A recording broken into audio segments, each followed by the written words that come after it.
ආයිබෝන් අපි අද ආරම්භ කරන්න අපේ රිවිෂන් පන්තිය 4 වෙනි රිවිෂන් පන්තිය 2021 සිංහල මාධ්‍ය ICT.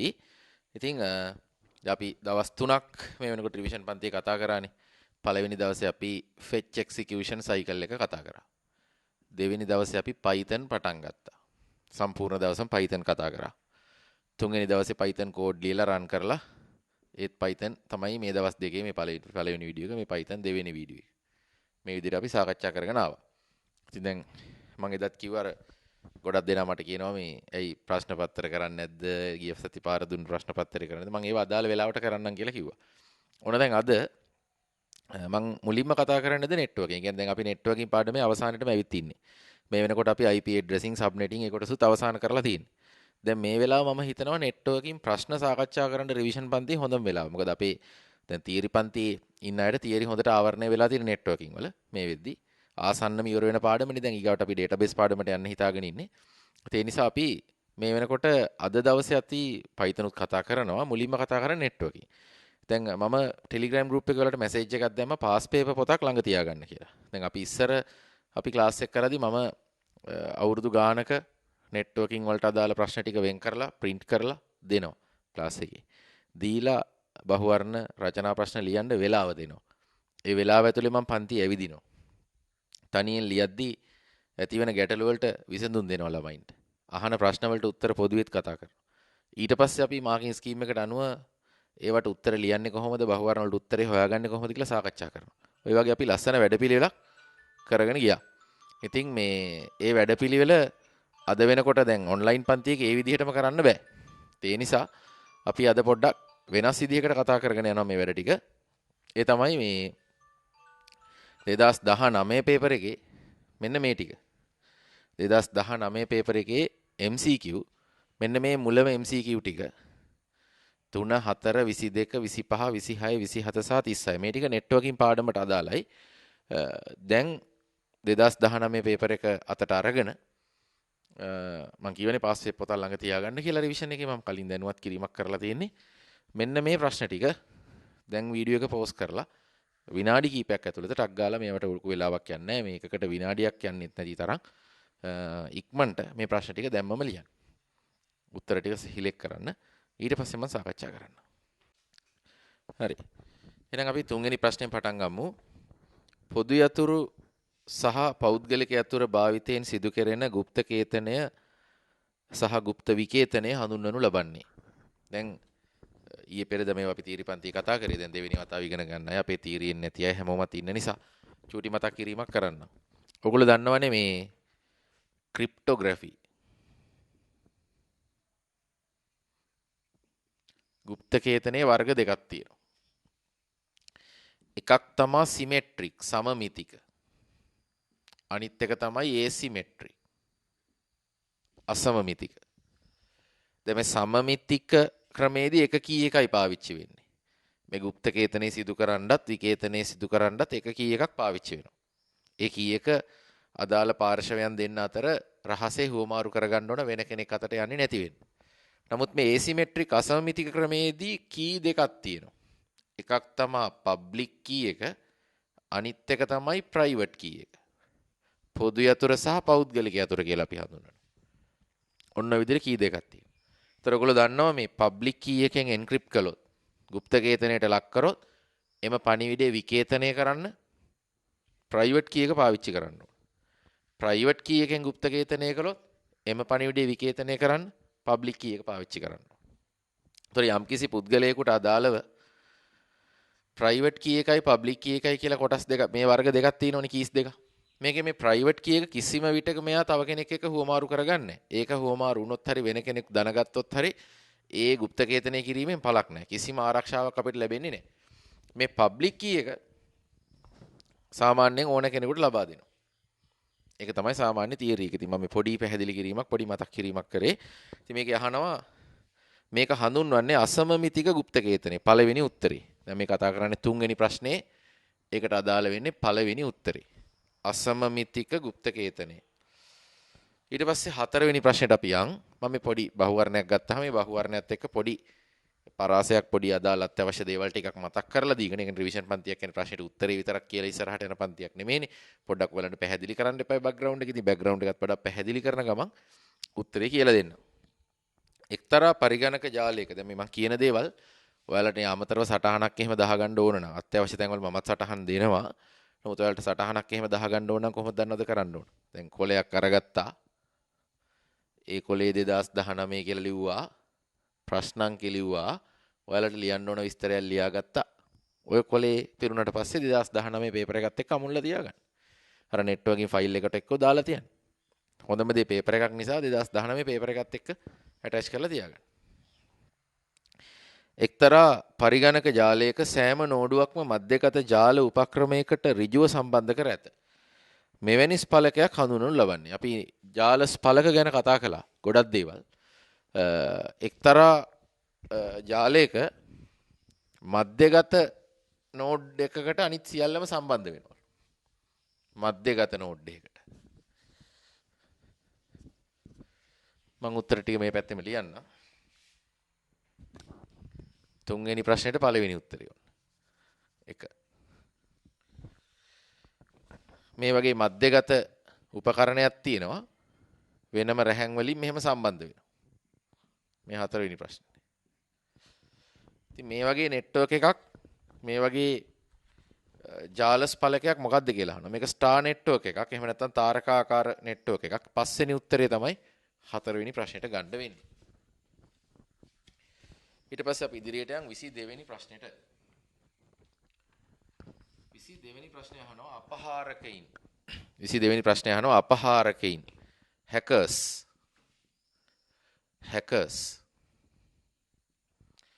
පිළිබඳ කහවර ප්‍රකාශය වළංගු වේද කියලා. පළවෙනි උත්තරේ A කියලා උත්තරයක් තියෙනවා. මේ A B C කියලා උත්තර තුනක් තියෙනවා. ඉතින් පළවෙනි A කියන උත්තරේ මේක කියන්නේ ඔවුන් අභියෝග ලෙසත් ඇතැම් විට මුදල් වෙනුවෙනුත් වෙබ් අඩවි වලට හානිකර ලෙස අනවසරයෙන් ප්‍රවේශ වන්නා වූ නීරස දිවියකට හුරු හුදෙකලා සමාජ විරෝධී යොවුන් වියේ පසුවන තරුණයන් වේ. බොහෝ විට මේ හැකින් කරන්නේ තරුණ වියේ ඉන්න අය. තරුණ විය කියලා අදහස් කරන්නේ ඉතින් අවුරුදු 15 16 17 18 ඒ වගේ කාලේ 20 ගණන් ඒ වගේ කාලෙක. මොකද මේ වයසේ තමයි ඔය වගේ විනාශකාරී දේවල් කරන්න එහෙම හිත යොමු වෙන්නේ. ටිකක් ඉතින් වැඩි හිටියෙක් බවට පත් වෙනකොට ඒ අදහස් එහෙම ටිකක් වෙනස් වෙනවනේ. ඒකයි විශේෂත්වය. ඒතර ඒ කියන උත්තරේ බොහෝ සාර්ථක උත්තරයක්. B ඔවුන් තරඟකාරී ලෙස තනි පුද්ගලයින්ගේ හෝ ව්‍යාපාරවල පරිගණක පද්ධති වලට අනවසරයෙන් ප්‍රවේශ වන්නා වූ තොරතුරු තාක්ෂණ කුසලතා ඇති පුද්ගලයින් වේ. ඒකත් හරි. හොඳ කුසලතාවයක් තියන අයට තමයි මේ හැකින් කියන එක කරන්න පුළුවන්. C ඔවුන් ප්‍රතිලාභ සඳහා දැඩි ස්වයංක්‍රීයකරණය තනි පුද්ගලයින්ගේ හෝ ව්‍යාපාරවලට හානිකර ලෙස ඉලක්කගත ප්‍රහාර එල්ල කරන්නා වූ සංවිධානාත්මක අපරාධකරුවන්ගේ කණ්ඩායමක් වේ. ඔව්. ඒකත් හරි. දැන් ඇත්තටම ඔය හැකින් කරන අය කියන්නේ යමක් කිව්වොත් මේකෙදි එක පැත්තෙන් ගත්තාම මේ වගේ අදහස් ඇති වෙන්නේ මානසික ව්‍යාකූලතාව තියෙන අයට තමයි. කියන්නේ යම් දෙයකට හානි කරලා සතුටු වෙන්න. දැන් අපේ මේ පන්තිවලත් එහෙම අය ඉන්නවා. දැන් අපිට මේ පහුගිය දවස්වල විවිධ පණිවිඩ එනවා අපේ දරුවන්ගෙන්. දැන් අපේ මේ වීඩියෝ ඩවුන්ලෝඩ් කරන්න. ඊට පස්සේ වීඩියෝ ෂෙයා කරන්න. ඊට පස්සේ මේ වෙබ්සයිට් එකකට යම් හානියක් කරන්න. ඒ වගේ විවිධ ප්ලෑන් වලින් වැඩ කරන මේ අපේම පන්තියේ සමහර ඉතාලම සුළු පිරිසක් ඔය 1000ක් ගත්තොත් එහෙම එක්කෙනෙක්වත් සමහරට නැති වෙන්න පුළුවන්. ඉතින් අපි සියලුම දරුවන්ගේ එක්කෙනෙක් දෙන්නෙක් ඒ වගේ විවිධ මානසික ගැටලු ව්‍යාකූලතා තියෙන අය ඒ විදිහ අය ඉන්නවා කියලා පණිවිඩය වෙනවා. ඒක ඇත්තටම මේ වගේ ව්‍යාකූලතාවයක් තමයි. ඒ වෙන්නේ අවස්ථාවකදී මේ වගේ දේවල් කරන අයට විරුද්ධව නීතිමය පියවර ගන්නවා කියන එක හැම වෙලේම මතක තියාගන්න. අපි විතරක් නෙමෙයි ලෝකේ ඕනම තැනක පරිගණක පද්ධතියකට දත්තවලට යම් හානියක් කළොත් ඒකේ තියෙන ඒ පොදු නීති රීති පද්ධතියට හානි වෙන විදිහට බුද්ධිමය දේපල වලට හානියක් වෙන විදිහට යමක් කළොත් ඒ අදාළ ආයතනයට ඒ අදාළ අයිතිය තියෙන පුද්ගලයින්ට ඒ වෙනුවෙන් නීතිමය ක්‍රියාමාර්ග ගන්න පුළුවන්. ඒ නිසා ඒ ගැන පරිස්සමින් ඉන්න තොරතුරු තාක්ෂණ ඉගෙන ගන්න ඕගොල්ලෝ මේ වගේ දේවල් වලට යොමු වෙන්න එපා. ඕගොල්ලන්ට එවැනි දක්ෂතා දැනුම තියෙනවා නම් ඒවා ඵලදායී දෙයකට යොමු කරන්න. ඒක හරිම වැදගත් පණිවිඩයක්. ඊට පස්සේ ඉතින් අපි දැන් මෙතන මේ තුනම හරි නිසා පස්වෙනි උත්තරේ ගන්න පුළුවන් 22ට. ඊට පස්සේ අපි යමු 25 වෙනි ප්‍රශ්නෙට.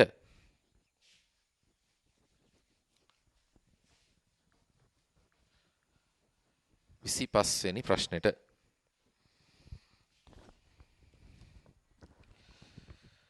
පහත කවරක් සංඥාවක ගුණ වන්නේද? දැන් සංඥාවක තියෙනවා අපි ඔයගොල්ලෝ දන්න ඕනෑම තරංගයක විස්තරය, සංඛ්‍යාතය, කලාව කියලා ලක්ෂණ තුනක් තියෙනවා. ඉතින් අපි ඒක සංඥා ගැන කතා කරද්දී කතා කරා.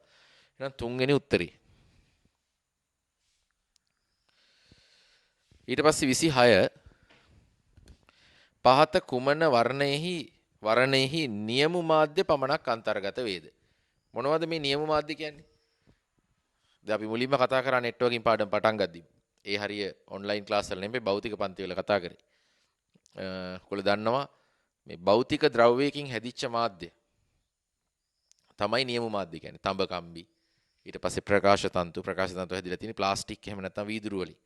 ඉතින් අන්න ඒ වගේ නියමු මාධ්‍ය විතරක් අන්තර්ගත වෙන උත්තරේ. සමාක්ෂක ප්‍රකාශ තන්තු ඇඹරුණු කම්බි උගල කියන උත්තරේ අන්තර්ගතයි තුන්වෙනි උත්තරේට. සංඛ්‍යාත මුහුර්ජන ශිල්ප ක්‍රම භාවිතයෙන් වෙනස් කරනු ලබන්නේ. මතක ඇතිනේ මුහුර්ජන තාක්ෂණයේ ඇනලොග් මොඩියුලේෂන් ක්‍රම ගත්තාම FM AM PM කියලා තුනක් අපි කතා කරා. මුහුර්ජනයේදී ඩිජිටල් මොඩියුලේෂන් යටතේ FSK PSK ASK කියලා තුනක් කතා කරා. මේ ඔක්කොම අපි මේ ළඟදී කතා කරා ඔන්ලයින් පන්තියේ. ඒතර මේ සංඛ්‍යාත මුහුර්ජනය ගැන අහන්නේ. මෙතනදී දැන් මුහුර්ජනය සඳහා දායක වෙන තරංග ප්‍රධාන තුනක් ගැන අපි කතා කරනවා. මොඩියුලේටිං සිග්නල්. අපේ මේ මූලික තරංගේ. ඊට පස්සේ මොඩියුලේටඩ් සිග්නල් පිටට යන තරංගේ. කරියර් සිග්නල් වාහක තරංගේ. මොඩියුලේටිං සිග්නල් මුහුර්ජන තරංගේ. මොඩියුලේටඩ් සිග්නල් තමයි ප්‍රතිදානය වෙන්නේ මුහුර්ජිත තරංගේ. කරියර් සිග්නල් වාහක තරංගේ. එතකොට මේ මුහුර්ජිත තරංගේ මුහුර්ජන තරංගේ මූලික තරංගේ බේසික් සිග්නල් එකේ විස්තරය අනුව සංඛ්‍යාතය වෙනස් කළොත් වාහක තරංගේ එතනදී සිද්ධ වෙන්නේ FM. ඒතර මේ FM වලදී සිද්ධ වෙන්නේ සංඛ්‍යාතය වෙනස් වීමක්. එතකොට 27 වෙනි ප්‍රශ්නෙට සංඛ්‍යාතය පමණි කියන 4 වෙනි උත්තරේ. මේ විදිහට ගන්න පුළුවන්. ඊට පස්සේ අපි යමු 36 ප්‍රශ්නෙට. නියෝජන සේවාදායකයේ පිළිබඳ පහත දැක්වෙන ප්‍රකාශ සලකන්න. නියෝජන සේවාදායකයේ පිළිබඳ පහත දැක්වෙන ප්‍රකාශන සලකන්න. එය සත්‍ය ලිපින සැඟවීමට උපකාරී වේ. එය ජාලයක ඇති වෙබ් අඩවියකට ප්‍රවේශ සීමා කිරීමට භාවිතා කෙරේ. එය නිරතුරුව ප්‍රවේශ වන වෙබ් අඩවි ඉක්මනින් ප්‍රවේශ කිරීම සඳහා වාරක දත්ත භාවිතා කරයි. එය ආගන්තුකයන් සිටින ස්ථානය සොයා දැනගෙන ඔවුන්ගේ අවශ්‍යතා අනුව වෙබ් පිටු ප්‍රවේශනය කිරීමට උපකාරී වේ. ඉතින් මේකේ උත්තර දෙකක් හරි කියලා තියෙනවා. පළවෙනි උත්තරේ ABC සියල්ලම, පස්වෙනි උත්තරේ ABCD සියල්ලම කියන උත්තර. ABC පමණි, ඊට පස්සේ ABCD පමණි. අපි පොඩ්ඩක් නියෝජන සේවාදායකය ගැන කතා කරමුකෝ. ප්‍රොක්සි සර්වර් එකක් කියන්නේ අතරමැදි සේවාදායකයක්. අපි ඊ පෙරේද කතා කරපු දේවල් මේ. දැන් හිතමු සරල උදාහරණයක්. මේ වගේ අන්තර්ජාලයට මේ තියෙන ඉන්ටර්නෙට් පරිගණකයක් සම්බන්ධ කරගන්න ඕන. පරිගණක ජාලයක් සම්බන්ධ කරන්න. ඉතින් රවුටර් එකක් සවි කරලා මේ රවුටර් එක ප්‍රොක්සි සර්වර් එකකට සවි කරලා නියෝජන සේවාදායකයකට සවි කරලා අපේ ලෝකල් ඒරියා නෙට්වර්ක් එකට මේ අන්තර්ජාල සබඳතාවය සපයන්න පුළුවන්. ඒතර මේක අතරමැදි සේවාදායකයක්. මේ ලෝකල් ඒරියා නෙට්වර්ක් එකේ තියෙන පරිගණක අන්තර්ජාලයේ යම්කිසි වෙබ් පිටුවක් ප්‍රවේශ කරන්න එහෙම අවශ්‍ය නම් මේ හරහා තමයි ප්‍රවේශ කරන්නේ. ඉතින් මේ ලෝකල් ඒරියා නෙට්වර්ක් එකේ IP ලිපින අන්තර්ජාලයට වසන් වෙලා තියෙන ඒවා පේන්නේ නැහැ. මෙයාට තමයි අන්තර්ජාලයට අදාළ පොදු ලිපිනේ දීලා තියෙන්නේ. මේකේ පෞද්ගලික IP ලිපින පරාසයක් තමයි ලෝකල් ඒරියා නෙට්වර්ක් එකේ පාවිච්චි වෙන්නේ. ඉතින් අතරමැදි සේවාදායකයක් විදිහට පාවිච්චි වෙනවා. මේකේ වෙබ් කෑෂ් එකක් මේන්ටේන් කරනවා. ඒ කියන්නේ අන්තර්ජාලය ඔස්සේ ගමන් කරන දත්ත තාවකාලිකව මේක ගබඩා කරනවා. ඒතර තව කෙනෙක් එම වෙබ් පිටුවම ප්‍රවේශ කරන්න ඉල්ලුවොත් අන්තර්ජාලයෙන් ඩවුන්ලෝඩ් කරගන්න නැතුව අර ඩවුන්ලෝඩ් වෙච්ච දේවල් වලින් සේව් කරගත්ත කෑෂ් එකෙන් ගන්න පුළුවන්. ඉතින් වෙබ් ප්‍රවේශනේ වේගවත් වෙනවා. ඉතින් කරුණු ඔක්කොම මේක ලියලා තියෙනවා. පොදුවේ මේ උත්තර දෙකම ABCD සියල්ලම කියන උත්තරේ පවා ගන්න පුළුවන්. ABC හෝ ABCD සියල්ලටම ලකුණු දීලා තියෙනවා. මට කියන්න මතුණා 35 ප්‍රශ්නෙත් මෙතනදී ගන්න පුළුවන්. 35 ප්‍රශ්නේ කියනවා මේ විදිහට පහත ප්‍රකාශ සලකා බලන්න කියලා. නාභිය මගින් ජාලගත පරිගණක පමණක් සම්බන්ධ කෙරෙන අතර ස්විච් මගින් බහුවිධ උපක්‍රම සම්බන්ධ කෙරේ. මේ වගේ සත්‍ය වෙන්නේ මොනවද කියලා අහන්නේ.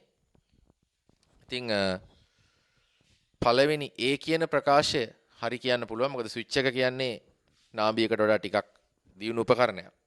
ඉතින් ස්විච් එකකට පුළුවන් එක එක වර්ගයේ උපකරණ කෙනෙක් සම්බන්ධ කරන්න බොහොම පහසුවෙන් නාභියකට වඩා දියුණු නිසා දත්ත සංධාන ස්තරේ ජාල ස්තරේ හැම ක්‍රියාත්මක වෙනින්ද.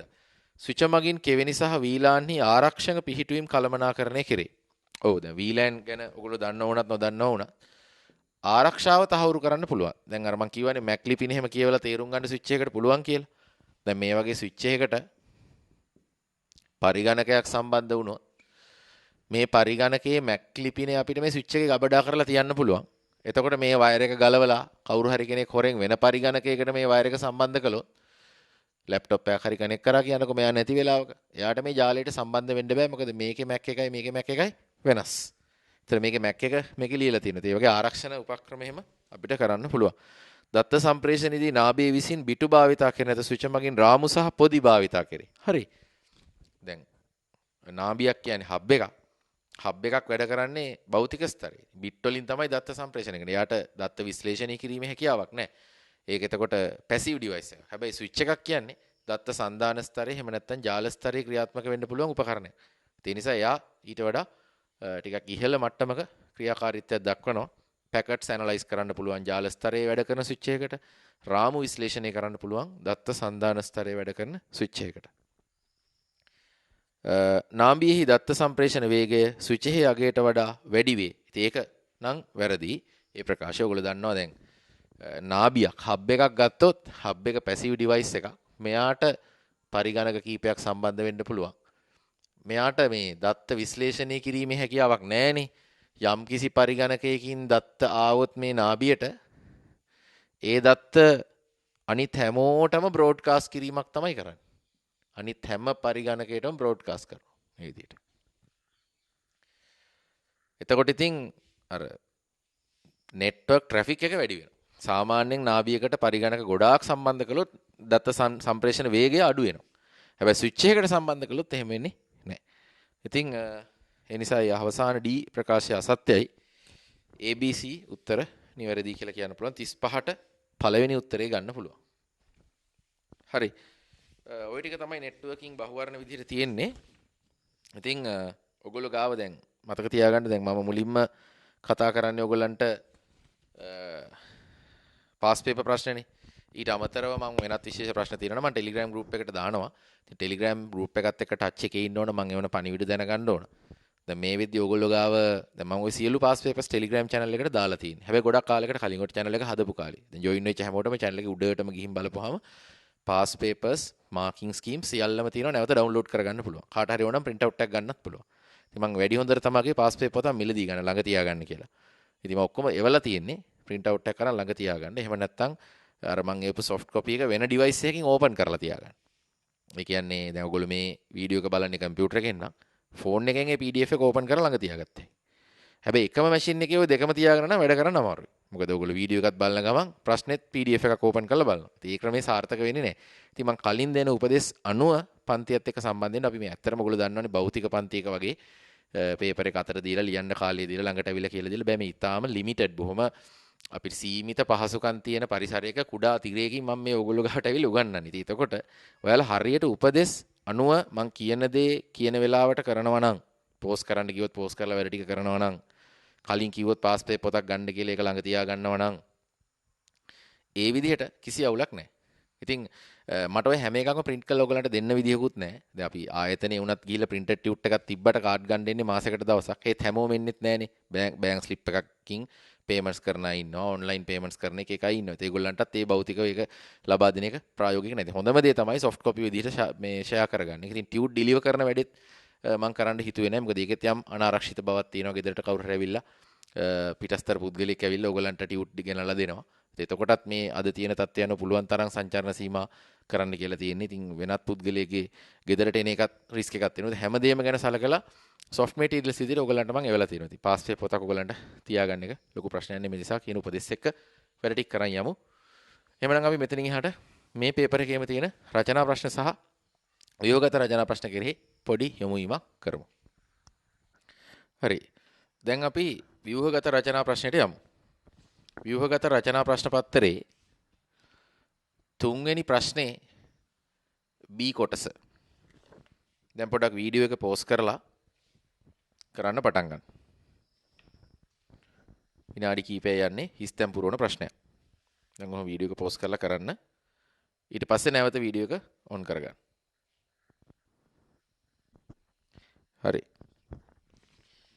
මේකේ තියෙන හිස්තැන් පුරවල ලියන්න වරහන් ඇතුලේ දීලා තියෙනවා පහත දැක්වෙන එක් එක් වගන්තියෙහි හිස්තැන් පිරවීමට වඩාත්ම සුදුසු අයිතමේ දී ඇති ලයිස්තුවෙන් තෝරා ලියන්න. මේ ලයිස්තුවේ ගොඩක් දේවල් තියෙනවා. ගැළපෙන එක තෝරලා ලියන්න ඕනේ. පළවෙනි ප්‍රශ්නේ හිස්තැනක් දෙන ලද URL හා වෙබ් පිටුවලට අනුරූප IP ලිපිනේ ලබා දී. දැන් URL එක Uniform Resource Locator එකට අදාළ IP ලිපිනේ ලබා දෙන්න අපි පාවිච්චි කරන්නේ DNS පද්ධතිය, වසම් නාම පද්ධතිය.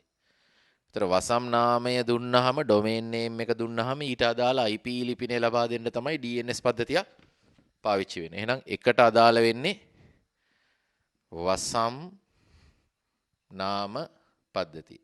ඒතර අන්තර්ජාලයේ තියෙන දූරාවලියක් ලෙස පැතිරලා තියෙන DNS servers ගොඩාක් තියෙනවා. hierarchical distributed network එකක් DNS servers කියන්නේ. ඒතර අපි යම්කිසි වෙබ් පිටුවකට ප්‍රවේශ වීම සඳහා ඒ අදාළ වෙබ් පිටුවේ වසම් නාමය ලබා දුන්නාම ඒකට අදාළ IP ලිපිනේ පරිවර්තනය කර ලබා දෙන්නේ මේ DNS server එකේ.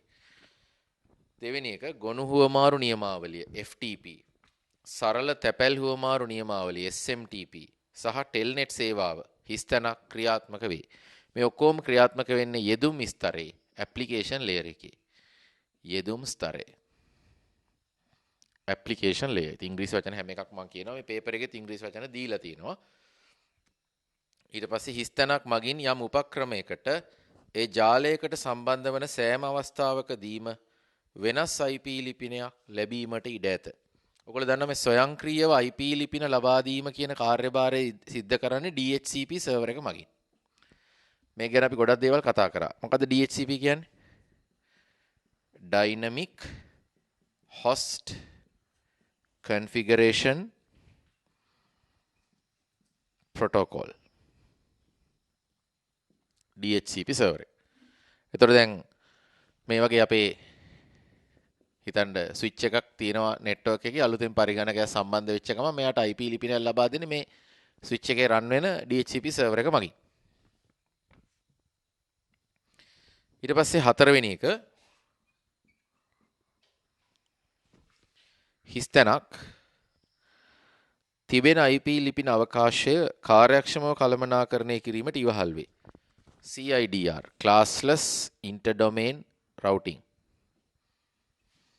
මතක තියෙන IP ලිපින අපි සබ්නෙටින් වල කතා කරා CIDR notation කියන එක. දැන් අපි IP ලිපිනයක් ලියපුවාම මේ IP ලිපිනේ අගට ස්ලෑෂ් එකක් දාලා මේ වගේ 27 ලියනකොට තමයි CIDR notation කියලා කියන්නේ.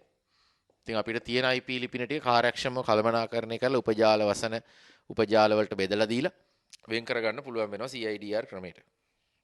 දත්ත සම්ප්‍රේෂණයේදී දෝෂ අනාවරණය කිරීම සඳහා ද්විමේ අනුලක්ෂණ පෙළක් ඇති මුළු එක බිටු ගණන ඔත්තේ හෝ ඉරට්ටේ බව නිශ්චය කර ගැනීමට එම අනුලක්ෂණ පෙළට හිස්තැනක් එකතු කරනු ලැබේ. සමතා බිටුව parity bit කියලා කියන්නේ.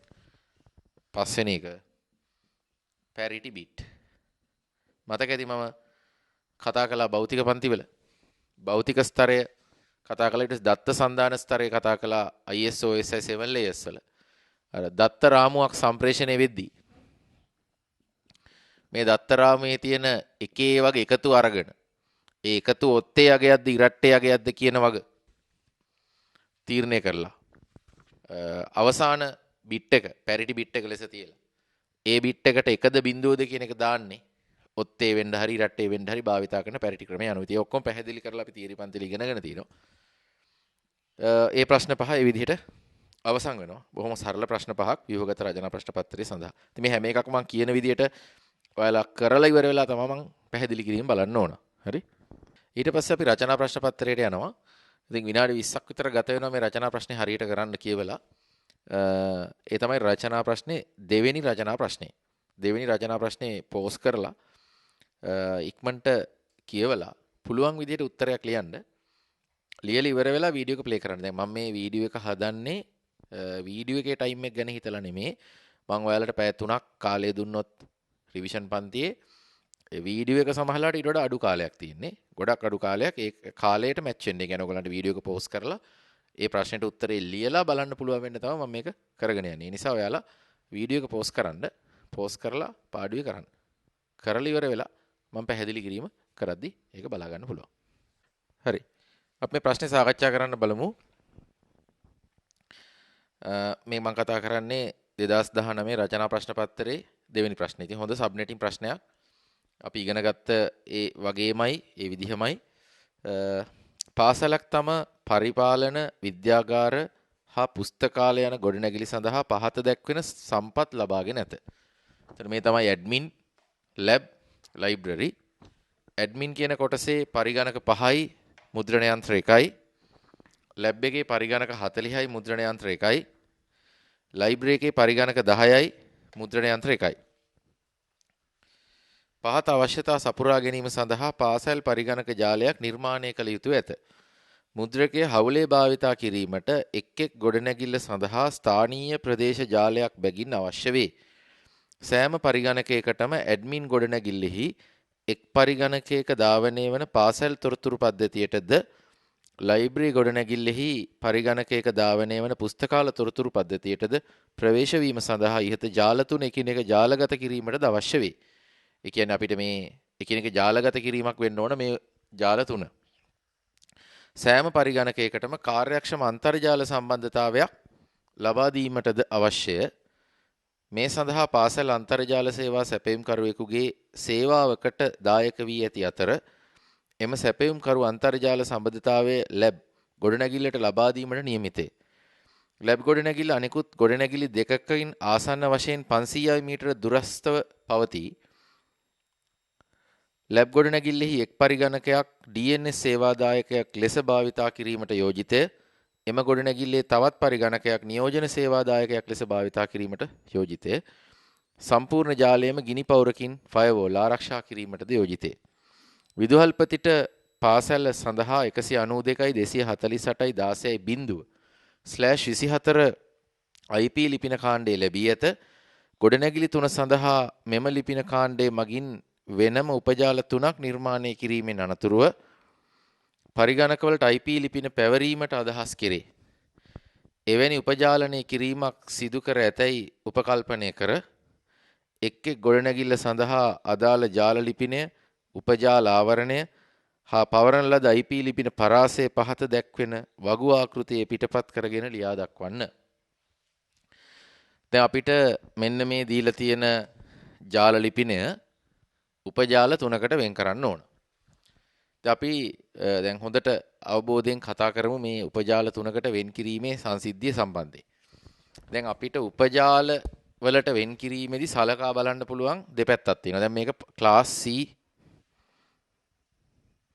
IP ලිපිනයක්නේ. එහෙමනම් මේ අවසාන බිට් 8 මෙතන තියෙනවනේ බිට් 8. මේ බිට් 8 host ID නේ දැනට.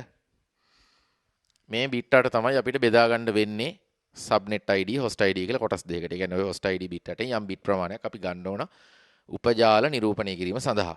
දැන් උපජාල 3ක් තියෙනවා. එතකොට 3ට විශාල දෙකේ බලය දෙකේ දෙවෙනි බලය කියන්නේ 4. අපිට මේ bit 8න්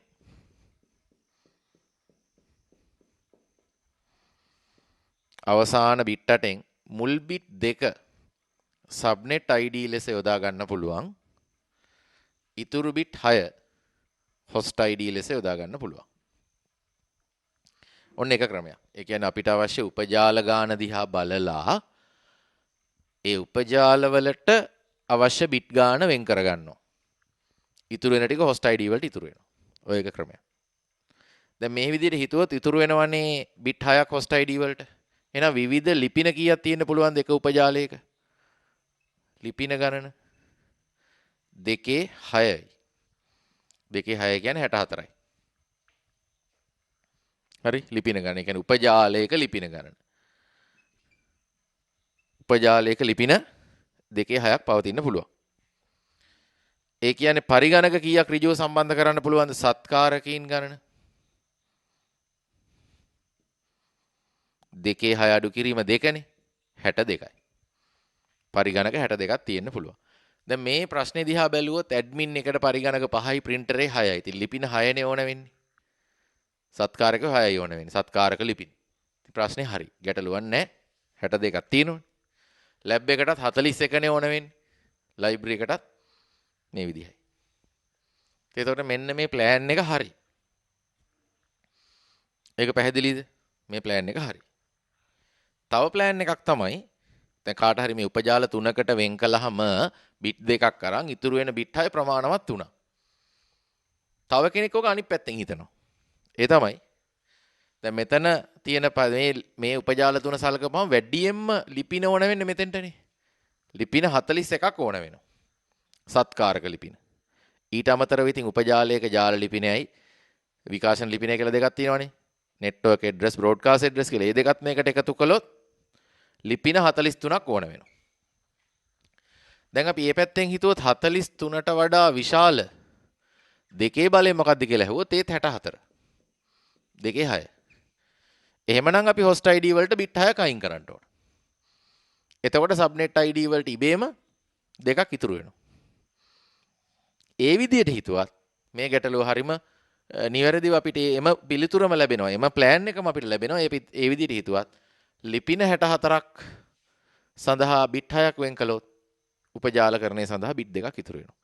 ඉතින් බලන්න මේක මම හිතන්නේ ලැබිලා තියෙන ප්‍රශ්න අතරින් බොහොම සරල බොහොම ලේසි ප්‍රශ්නයක්.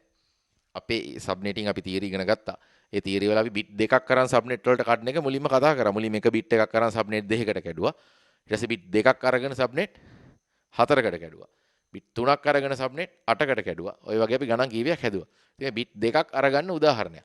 ඉතින් bit 2ක් ගන්නේ ඇයි කියන එක තීරණය කරන්න ඕන විදිහ තමයි මම මේ පැහැදිලි කිරීමක් කරේ.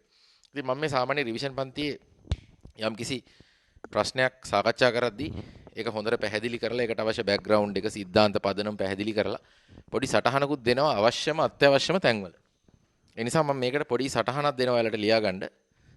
ප්‍රශ්නේ අංකේ දාලා දැන් ඔයාලා උත්තරය ලියන්න ඇති මම කියන්නේ වීඩියෝ එක පෝස්ට් කරලා ඔයගලන්ට කැමති විදිහට උත්තර ටික ලියන්න කියලා. ඒ සඳහා යම් කාලයක් ගන්න ඇති.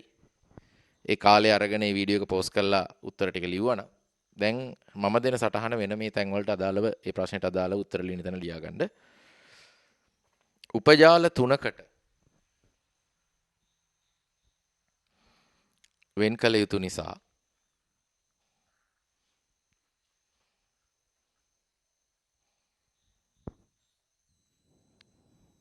උපජාල තුනකට වෙන් කළ යුතු නිසා subnet id සඳහා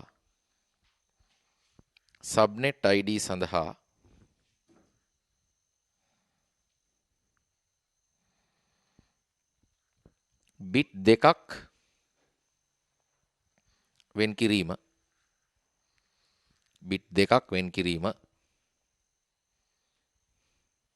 සලකමු.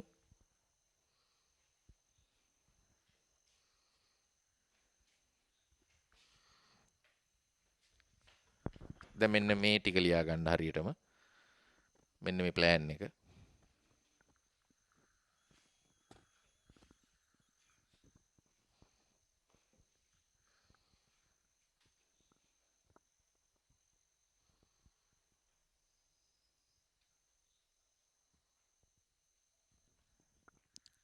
ඊට පස්සේ ලියන්න host id සඳහා HID සඳහා bit 6ක් පවතින බැවින්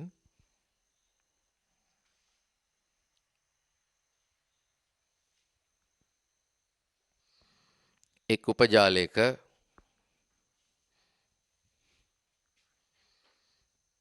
IP ලිපින 2/6 වෙනි බලයක්. වරහන් ඇතුළේ යන්නේ 64ක්. 2/6 වෙනි බලය වරහන් ඇතුළේ යන්නේ 64ක්. පවතී. එනම් සත්කාරකීන්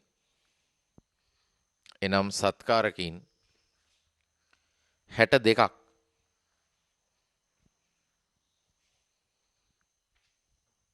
ඍජුව සම්බන්ධ කළ හැකිය.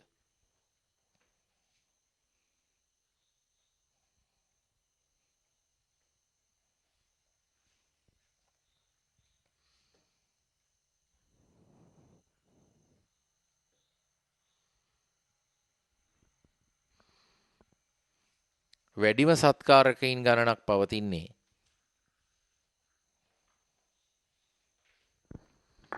පරිගණක විද්‍යාගාරයේ තුර වුවද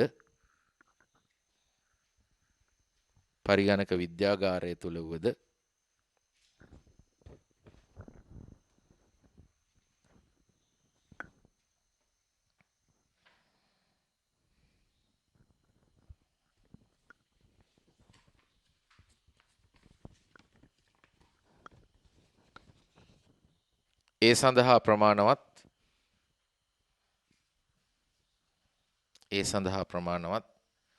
IP ලිපින ප්‍රමාණයක්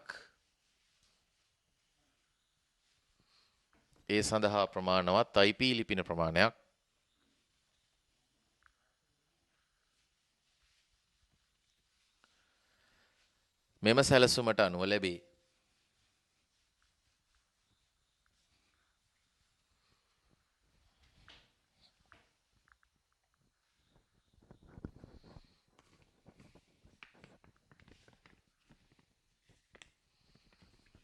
දැන් ඔයගොල්ලන්ගෙන් අහලා තියෙනවා විභාගෙදී පොඩි වගුවක් පුරවන්න. ඒ ඩිපාර්ට්මන්ට් එක ඇඩ්මින් ලැබ් ලයිබ්‍රරි කියන කොටස් තුනට ඔයාලට ජාල ලිපිනේ ලියන්න ඕන, උපජාල වසනේ ලියන්න ඕන. නිසා IP ලිපින පරාසය ලියන්න ඕන. දැන් IP ලිපින පරාසය ලියද්දි ජාල ලිපිනයයි බ්‍රෝඩ්කාස්ට් ඇඩ්‍රස් එකයි ලියන්නත් පුළුවන්. එහෙම නැත්නම් පළවෙනි සත්කාරක ලිපිනේ අවසන් සත්කාරක ලිපිනේ ලියන්නත් පුළුවන්. තමන්ගේ කැමැත්ත අනුව මේ දෙකටම ලකුණු දීලා තියෙනවා. ජාල ලිපිනේ වෙනම ලියන්නත් තියෙනවා. එතකොට අපි ඔක්කොම මේ විදිහට ලියමු.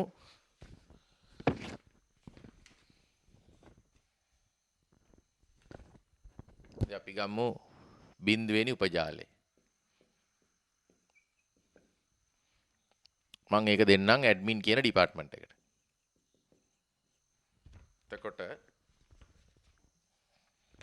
මේ උපජාලයේ ජාල ලිපිනේ network address එක 192යි 248යි 16යි අවසාන අෂ්ටකයේ මුල් බිට් දෙක බිඳු ඉතුරු බිට් 6ත් මේ විදිහට බිඳුවයි /26 වෙන්න ඕන. මොකද මෙතෙන්ට 24ක් බිට් තියෙනවා. තව දෙකක් අපි ඊළඟට තියෙනවා සබ්නෙටින් වලට. දැන් මින් පස්සේ මේක 24යි. අවසාන පරාසය ලියද්දි ඩිරෙක්ට් බ්‍රෝඩ්කාස්ට් ඇඩ්‍රස් එක ගන්න පුළුවන් අපිට අවසාන ලිපිනේ ලෙස. ඔයගොල්ලෝ වගුවට දාලා පුරව ගන්න ඒක අවශ්‍ය විදිහට මාකින් ස්කීම් එකත් මම එවලා තියෙනවා. මම අවශ්‍ය තොරතුරු ටික දෙන්නම්. 192යි 248යි 16යි. එතන මෙතන බිඳුවයි බිඳුව.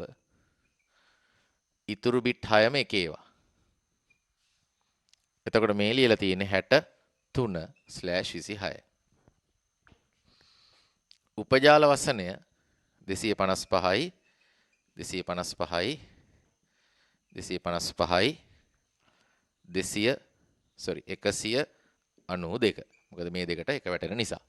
ඔන්න බිඳුවෙනි උපජාලය. ඊට පස්සේ මම ෆස්ට් සබ්නෙට් එක ගන්නම්. මේක මම දෙනවා ලැබ් එකට.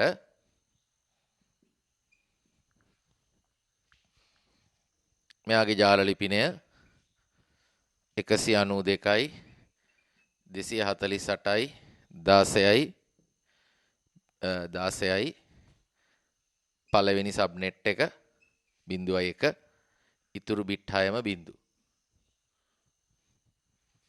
64/26. ඩිරෙක්ට් බ්‍රෝඩ්කාස්ට් ඇඩ්‍රස් එක 192යි 248යි 16යි 0.1 ඉතුරු ටික එකේවා 127/26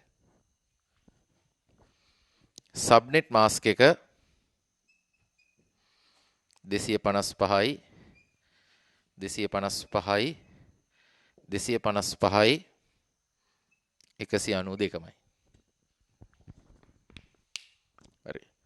දැන් ඔයාලා වීඩියෝ එක අවශ්‍ය නම් පෝස් කරගෙන මේ දෙක අඩුපාඩු හදාගන්න. හරි. දැන් අපි බලමු දෙවෙනි උපජාලය. සෙකන්ඩ් සබ්නෙට් එක. මේක මම දෙනවා ලයිබ්‍රරි එකට. ඒතර මේකේ ජාල ලිපිනේ මම ලියන්නම් 192යි 248යි 16යි අවසාන අෂ්ටකය එතකොට 2 නිරූපණය වෙන්න දෙවෙනි උපජාලය නිසා 1යි බිඳුව ඉතුරු බිට් 6ට බිඳුව. ඒතර මේ තියෙන 128/26 ඩිරෙක්ට් බ්‍රෝඩ්කාස්ට් ඇඩ්‍රස් එක ගත්තොත් 192යි 248යි 16යි 1යි බිඳුව මේ විදිහටම එතකොට 191/26 මෙයාගේ සබ්නෙට් මාස්ක් එක ගත්තොත් ඒත් අර සබ්නෙට් මාස්ක් එකමයි බිඳුව 192 මේ විදිහට එනවා. දැන් ඔන්න උපජාල තුන හරි. බිඳුවෙනි උපජාලය, පළවෙනි උපජාලය සහ දෙවෙනි උපජාලය මේ අදාළ ඇඩ්මින් ලැබ් සහ ලයිබ්‍රරි වලට දුන්නා. ඉතින් මේ උත්තරේම වෙන්න ඕනේ නැහැ. තව කාට හරි වුණා තව උපජාලයක් ඉතුරු වෙන්නේ තුන්වෙනි උපජාලයකුත් ඉතුරු වෙන්නේ තර්ඩ් සබ්නෙට් එක.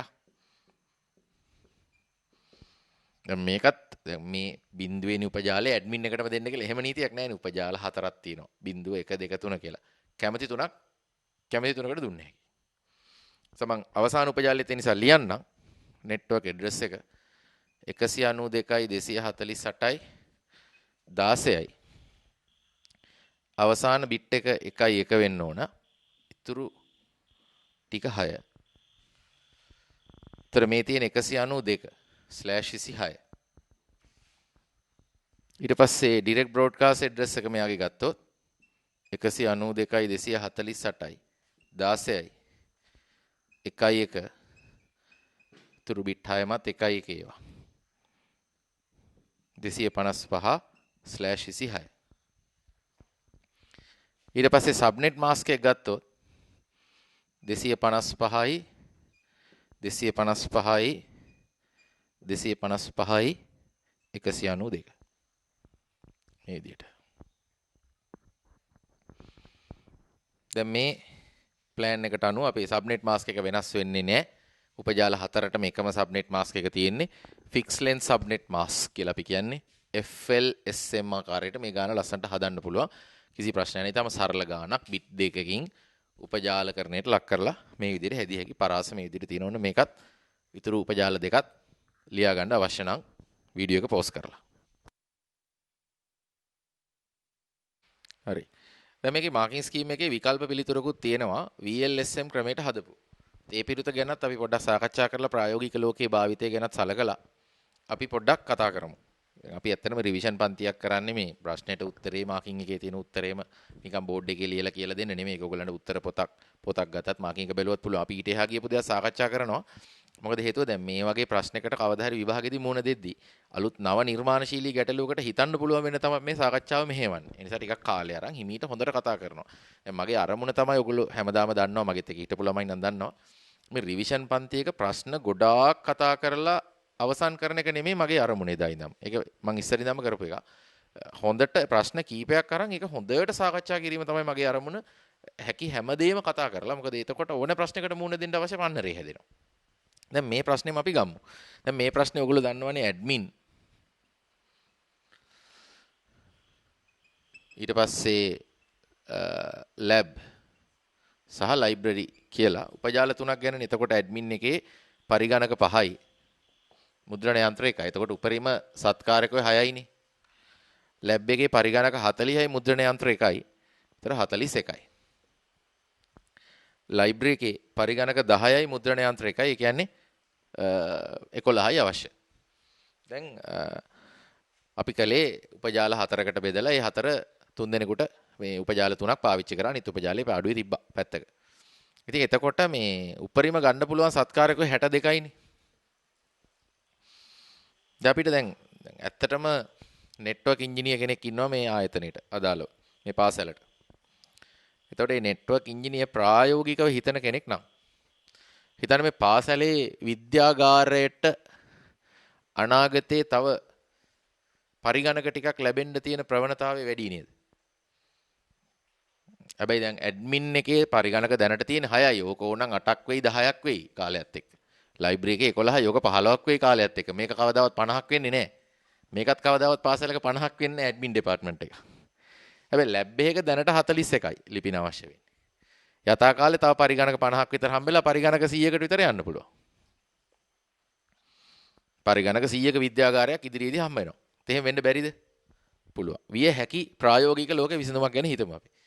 එහෙම හිතුවොත් මීට වඩා හොඳ දැන් අපි කතා කරපු එකට වඩා හොඳ ප්ලෑන් එකක් IP ලිපින වෙන් කිරීම සඳහා පාවිච්චි කරන්න පුළුවන්. VLSM ක්‍රමේ පාවිච්චි කරලා. දැන් මම ඒක ගැන කතා කරන්නේ මාකින් ස්කීම් එකේ එම විකල්ප පිළිතුරක් දීලා තිනවා. ඒ කියන්නේ විභාගෙදී අර උත්තරයට ලකුණු දෙනවා අපි කලින් කතා කරපු උත්තරයට. මෙවැනි විකල්ප පිළිතුරකුත් දාලා තිනවා. ඒකට හේතුව ඒක තුලින් අපිට ගන්න තියෙන අදහස තමයි අනාගතේ ප්‍රශ්න හැදෙනකොට ඔය වගේ විකල්ප පිළිතුරු වලටත් ලකුණු දෙනවා කියලා කියන්නේ VLSM ක්‍රමයටම හදන ගානකට සමහරට ඉදිරියේදී යොමු වෙන්න ඉඩ තියෙනවා. මම VLSM ගානක් තියරි පන්තිය අවසන්ට කළා. අපි බලමු මේ ප්ලෑන් එක ගැන. මම මෙහෙම කරනවා. දැන් මේකනේ මට දීලා තියෙන IP ලිපින 192යි 248යි 16යි 0/24 නේ මට දීලා තියෙන IP ලිපිනේ. මෙන්න මේ අවසාන අෂ්ටකයේ බිට් කීයක් තියෙනවද?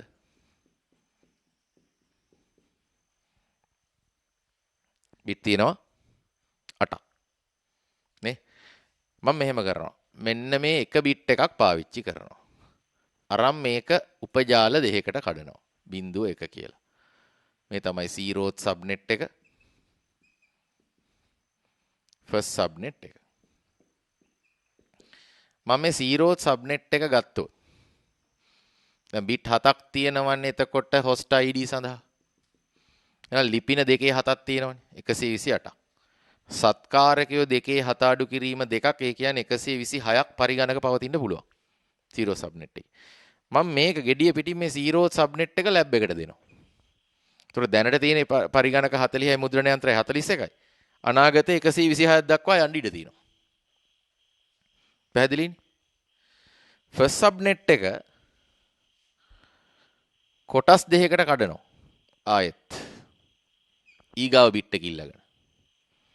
කඩලා ඇඩ්මින් ඩිපාර්ට්මන්ට් එකටයි ලයිබ්‍රරි එකටයි බෙදලා දෙනවා. ඔන්න ඔය විදිහේ ප්ලෑන් එකකට අපි යනවා. අපි බලමු ඒක කොහොමද කරන්නේ. ඒක ගොඩක් ප්‍රායෝගිකයි මේ අවශ්‍යතාවයේ හැටියට. පොඩි සටහනක් ලියලා පටන් ගමු විකල්ප පිළිතුරක් විදිහට ලියා ගන්න විකල්ප පිළිතුර කියලා.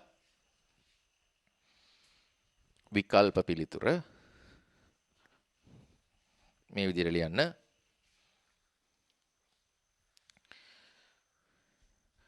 ඇඩ්මින් ලැබ් සහ ලයිබ්‍රරි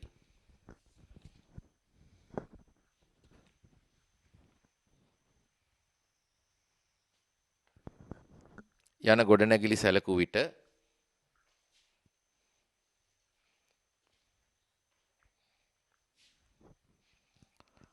ඉදිරියේදී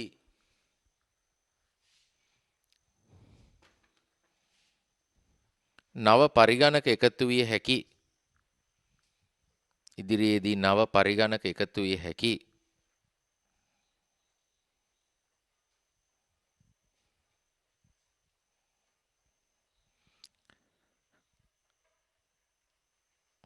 ගොඩනැගිල්ල ලෙස ලැබ් එක සැලකිය හැකිය. ලැබ් එක සැලකිය හැකිය. එබැවින් සාපේක්ෂව වැඩි IP ලිපින ප්‍රමාණයක්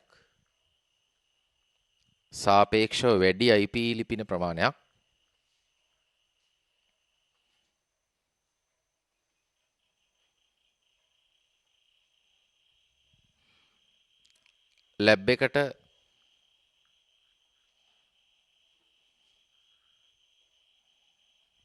ලබා දීම සඳහා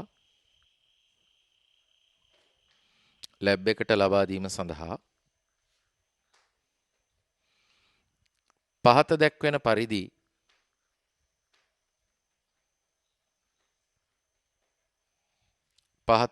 පරිදි උපජාලකරණය සිදු කළ හැකිය. පහත දැක්වෙන පරිදි උපජාලකරණය සිදු කළ හැකිය.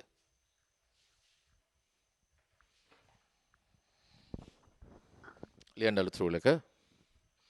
host id bit අටෙන් එක් බිට් එකක් ලබාගෙන එක් බිට් එකක් සබ්නෙට් id සඳහා ලබාගෙන එක් බිට් එකක් සබ්නෙට් id සඳහා ලබාගෙන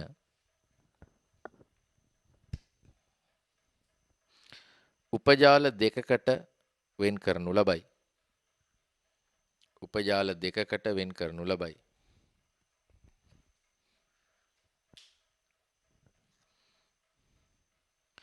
ඉන් බිඳු වන උපජාලය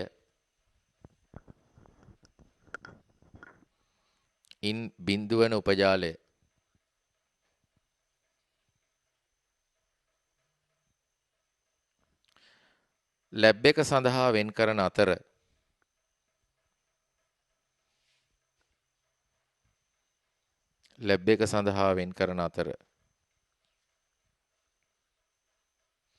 පළමු වන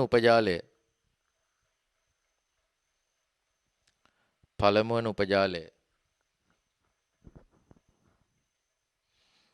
තවත් බිටුවක් භාවිතයෙන් උපජාල දෙකකට නැවත වෙන් කර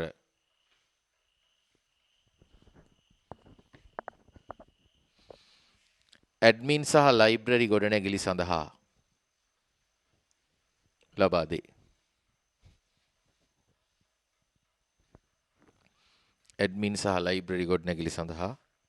දේ. හරි අපි බලමු. දැන් මේ IP ලිපිනේනේ. දැන් මම ගන්නවා මේකේ 0th සබ්නෙට් එක. මේක මම දෙන්නේ ලැබ් එකට. තොර ජාල ලිපිනේ විදිහට මම පාවිච්චි කරන්නේ 192.248.0./25. මොකද එක බිට් එකයි පාවිච්චි කරන්නේ සබ්නෙටින් වලට. ඉතුරු බිට් 7ම බිඳු. මේ තමයි සබ්නෙට් ID එක බිඳු. ඩිරෙක්ට් බ්‍රෝඩ්කාස්ට් ඇඩ්‍රස් එක 192.248.16යි. මේක බිඳුවමයි. 127.25.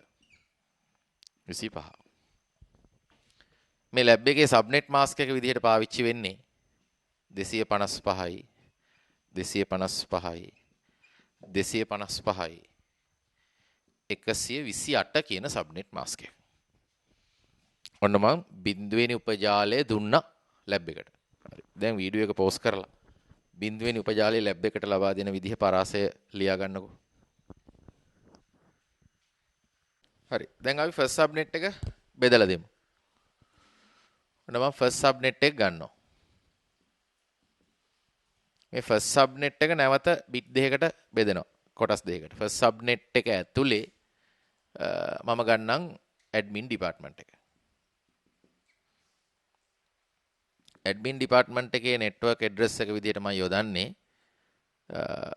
192.248.16යි. හරි. එතකොට මම පාට දෙකකින් ඇඳලා පෙන්නන්නම්. ෆස්ට් සබ්නෙට් එකේ 0th සබ්නෙට් එක. ඉතුරු බිට් 6 බිඳු. එතකොට මෙතන 128/26 මතක තියාගන්න. දැන් බිට් දෙකක් ගත්තනේ පාවිච්චියට. තියරි පන්තියේ හිටපු අය හොඳට දන්නවා මේ කරන දේ. 192යි 248යි 16යි first subnet එකේ 0th subnet එකේ broadcast address එක. මේ ටිකනේ host ID දැන් 191/26. ඔන්න ඇඩ්මින් ඩිපාර්ට්මන්ට් එකට මම තව බිට් එකක් අරන් පරාසයක් දුන්නා. ඊට පස්සේ මට ඊගාවට දෙන්න ඕන ලයිබ්‍රරි එකට. මෙයාගේ සබ්නෙට් මාස්ක් එකක් තියලා දාන්නම් කොහොමද? සබ්නෙට් මාස්ක් එක 255යි 255යි 255යි 192. හරිනේ. දැන් ලයිබ්‍රරි එක ගත්තොත් network address එක 192යි 248යි 16යි first subnet එකේ first subnet එක පළවෙනි උපජාලයේ 0.6 192/26 direct broadcast address එක 192යි 248යි 16යි first subnet එකේ පළවෙනි උපජාලය එයාගේ broadcast එක මේ විදිහට 250/26 subnet mask එක 255යි 255යි 255යි බිට් දෙකක් නේ ඉතින් අරන් තියෙන්නේ 192. ඔයාලට තේරෙන්න ඇති ෆස්ට් සබ්නෙට් එක තව බිට් එකක් අරන් මම කොටස් දෙකකට ගත්තා ඊටු ඩිපාර්ට්මන්ට් දෙකට දීලා තියෙනවා. ඒතකොට host ID සඳහා බිට් 6යි පාවිච්චි වෙන්නේ. නැවත වීඩියෝ එක පෝස්ට් කරගන්න පෝස්ට් කරලා මේ විස්තර ටික ලියා ගන්න. දැන් ඔන්න ප්‍රශ්නේ ඒ කොටස අවසන්. ඒ කියන්නේ සුදුසු පරිදි අපි ඒ පරාසයන් වෙන් කරා. ඊට පස්සේ B කොටසේ අහනවා මෙම පාසල් පරිගණක ජාලය සඳහා සම්පූර්ණයෙන්ම සම්බන්ධිත all to all ජාල සම්බන්ධතා ස්පලකයක් යෝග්‍ය නොවීමට එක් හේතුවක් ලියා දක්වන්න කියලා. ඒ කියන්නේ අර fully connected mesh network එකකින් මේක සම්බන්ධ කරන්න අවශ්‍ය නැත්තේ ඇයි කියලා. ඉතින් එකක් තමයි දැන් fully connected mesh network එකක් හදන්න ලොකු වියදමක් යනවා. ඉතින් මේ වියදම දරන්න ඕන අවශ්‍යතාවයක් තියෙනවා. ඉහළ දත්ත සංනිවේදන වේගයක් සහ ඉහළ විශ්වසනීයත්වයක් ලැබෙනවා. fully connected mesh එකක් හැදුවොත්. ඉතින් එහෙම එකක් මේ පාසලකට අවශ්‍ය වෙන්නේ නැහැ. එච්චර මිලක් දරන්න විදිහකුත් නැහැ. ඒ වගේම වයර් අදින්න එකත් හරි දුෂ්කරතාවය වැඩි. භූගෝලීයව වෙන් වෙලා තියෙන ගොඩනැගිලි තුනක් අතර හැම පරිගණක දෙකක් අතර වෙන වෙනම රැහෙන් නැදීම කියන එක ප්‍රායෝගිකව කරන්නත් අමාරුයි. ඉතින් එවැනි ගැටලු මත මිල වගේ ගැටලු මත අනිත් එක අවශ්‍ය නොවීම ප්‍රායෝගිකව වෙවැනි අවශ්‍යතාවයක් නැතිවීම ප්‍රධාන හේතු විදියට මෙතනදී සලකන්න පුළුවන්. ඊට පස්සේ අපි C කොටසට යමු. පාසල් පරිගණක ජාලය පිහිටුවීමේ වගකීම දරන ලැබ් පරිපාලක විසින් ස්විච් හා මාර්ගකාරකයක් ඉල්ලා ඇත. රවුටර් එකක් ඉල්ලා තිනවා මාර්ගකාරකයක් ස්විචස් ඉල්ලා තියෙන අවශ්‍ය විදියට ජාල සම්බන්ධතා ස්පලකය හා උපක්‍රම පැහැදිලිව දක්වමින් පාසලේ අවශ්‍යතා ඉටු කර ගැනීම සඳහා ලැබ් පරිපාලක විසින් ගොඩනගා ගත හැකි පාසල් පරිගණක ජාලෙහි තර්කන සැලැස්ම නිරූපණය කිරීමට ජාල සටහනක් අඳින්න කියලා කියනවා. ජාල රූප සටහනක් අඳින්න තියෙනවා. හරි අපි ඒක බලමු. හරි අපි දාලා රූප සටහනක් ඇඳගෙන යමු. දැන් මම මුලින්ම අන්තර්ජාල සම්බන්ධතාවය මේ විදිහට දක්වන්නම්. මේ තමයි අපේ අන්තර්ජාලය. අන්තර්ජාලයේ සම්බන්ධතාවයක් ලබා ගැනීම සඳහා රවුටර් එකක් අවශ්‍යයි. රවුටර් එක කරා මේ සම්බන්ධතාවයේ ගද්දී අනිවාර්යයෙන්ම මේගොල්ලෝ කියලා තියෙන විදිහට ජාලවල ආරක්ෂාව සඳහා ගිනි පවුරක් ෆයර්වෝල් එකක් යොදනවා. මේ ෆයර්වෝල් එක ඊට පස්සේ ප්‍රොක්සි සර්වර් එකකට මේ විදිහට සම්බන්ධ වෙනවා. වෙබ් ප්‍රොක්සි එකක්. ප්‍රොක්සි සර්වර් එකට. ඊට පස්සේ අපි ස්විච් එකක් ගන්නවා. මේක ස්විච් 1 කියලා අපි ගමු. මේ තමයි ලැබ් එකේ නෙට්වර්ක් එක. මේ ලැබ් නෙට්වර්ක් එක මේ විදිහට පරිගණක වලට සම්බන්ධ කරගන්නවා ලැබ් එකේ PC කීප් එකට. මේ විදිහට අපිට සම්බන්ධ කරන්න පුළුවන්. මේ නෙට්වර්ක් එක. මේක මට පරිගණක අඳින්නත් පුළුවන්. එහෙම නැත්නම් මේ විදිහට පරිගණක සම්බන්ධ වෙලා තියෙන අවස්ථාවක් ඇඳලා මේ වගේ පොඩි ජාලයක් මේ විදිහට නිරූපණය කරන්න පුළුවන්. switch 1 lab එකේ. ඊට පස්සේ මම මේ මාර්කින් ස්කීම් එකට අනුව තමයි රූපේ ගොඩනගාගෙන යන්නේ. ඊට පස්සේ අපිට පුළුවන් අර අනිත් ජාල දෙක මේ වගේ ඉතුරු ස්විච් දෙකෙන් ඒ වගේම ස්ටාර් නෙට්වර්ක්ස් දෙකක් ගොඩනගන්න. මේක switch 2. මේක අපේ ඇඩ්මින් පරිගණක ජාලය ගොඩනැගිල්ල.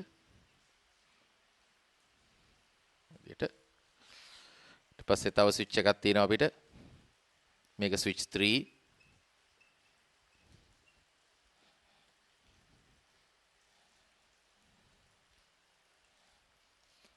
මේක අපිට දෙන්න පුළුවන් with library එකට.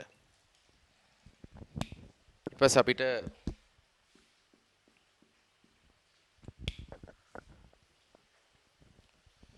මේ ස්විච් එක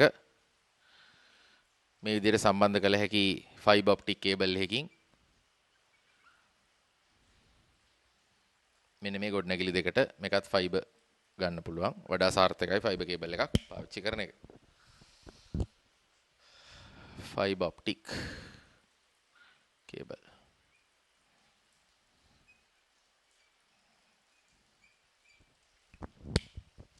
සම්බන්ධතාවය ගොඩනගන්න පුළුවන්.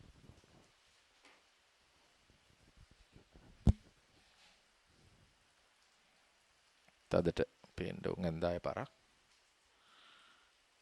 ඔප්ටිකල් ෆයිබර් කේබල් එකක්.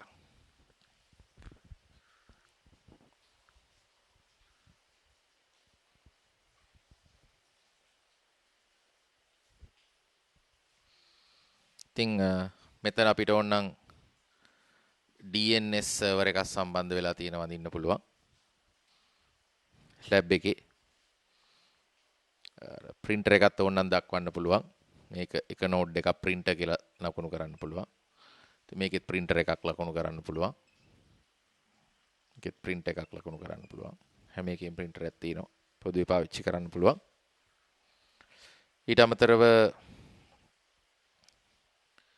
මේකේ ස්ටුඩන්ට් ඉන්ෆර්මේෂන් සිස්ටම් එකක් තියෙනවා. ධාවනය වෙන පරිගණකයක්. මේකේ ලයිබ්‍රරි ඉන්ෆර්මේෂන් සිස්ටම් එකක් තියෙනවා. ධාවනය වෙන පරිගණකයක්. ඒ ප්‍රශ්නේ ඒ තොරතුරු දීලා තියෙන එක පරිගණකයක ඒ තොරතුරු පද්ධතිය ස්ථාපනය කරලා තියෙනවා කියලා පෙන්වන්න පුළුවන්. මේ රැහැන් ඔක්කොම සමාක්ෂක නෙමෙයි මේ රැහැන් සියල්ලම අපිට ගන්න පුළුවන් ඇඹරුණු කම්බියුගල. කියන්නේ මේ ස්විච් වලින් පරිගණක වලට printers වලට සම්බන්ධ වෙන ඇඹරුණු කම්බියුගල twisted pair cables තමයි මේ තැන් වලට පාවිච්චි වෙන්නේ.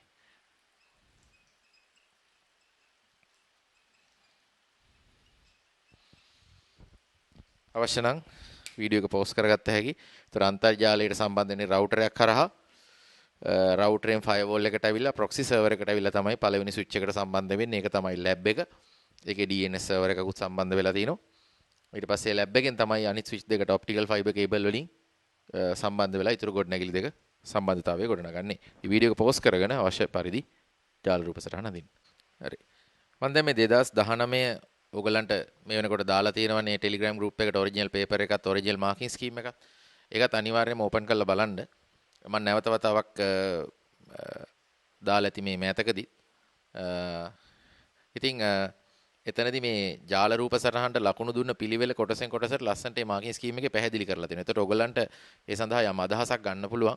ඒ කොටස් වලට තමයි වෙන වෙනම ලකුණු වෙන් වෙලා තියෙන්නේ. වැදගත්ම තැන් මොනවද කියන එක ගැන අදහසක් ගන්න පුළුවන්. ඊට පස්සේ මේකේ D කොටස අහලා තියෙනවා. පාසල් පරිගණක ජාලයේ ප්‍රවාහන නියමාවලිය සඳහා UDP වෙනුවට TCP භාවිතය වඩා යෝග්‍ය වීමට එක් හේතුවක් ලබා දෙන. ඉතින් ප්‍රධානම දේ තමයි UDP නියමාවලියට වඩා TCP විශ්වසනීයත්වය ඉහළයි. ඉතින් ප්‍රධානම දේ තමයි විශ්වසනීයත්වය ඉහළ. අනිත් එක තමයි අර සම්ප්‍රේෂණ අග්‍රයෙන් දත්ත සම්ප්‍රේෂණය කරපු පිළිවෙලටම ග්‍රාහක අග්‍රයට ලැබෙනවා TCP වලදී. ඒ වගේම සම්ප්‍රේෂණයට පෙර TCP වලදී සම්බන්ධතාවයක් ගොඩනගා ගන්නවා. connection oriented protocol එක. සම්බන්ධානාභිමුඛ දත්ත සංනිවේදනයක් කියලා අපි කියනවා. UDP වල ඒ වගේ දත්ත සම්ප්‍රේෂණයට කලින් සම්බන්ධතාවයක් ගොඩනැගීමක් සිද්ධ වෙන්නේ නැහැ.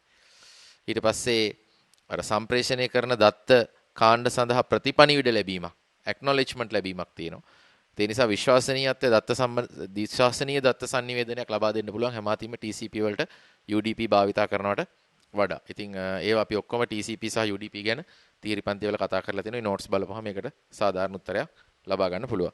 ඉතින් මම රිවිෂන් පන්ති දැන් මේ අද 4 වෙනි රිවිෂන් පන්තියේ ඇයි මම මේ නෙට්වර්කින් වලට ආවේ? දැන් Python කරගෙන ඉන්න අතරේ එකපාරම නෙට්වර්කින් වලට ආවේ. එකක් තමයි දැන් අපි දැන් තියරි පන්තියයි ද රිවිෂන් පන්තිය මම එකයි කිව්වේ පාඩුවේ ඉන්න බලාගෙන මම මොනවද කරන්න කියලා මම කරන වැඩ ටිකත් එක්ක කරගෙන යන්. මට වගකීම් බාර දෙන්න. ඔයගොල්ලෝ කියන වෙලාවට මම ප්‍රශ්න සාකච්ඡා කරන්නෙත් නැහැ. ඔයගොල්ලෝ කියන වෙලාවට තියරි කතා කරන්නෙත් නැහැ. මගේ හිතේ තමයි ප්ලෑන් එක තියෙන්නේ මම මොනවද රිවිෂන් පන්තිය මොන පිළිවෙලටද කරන්න කියලා.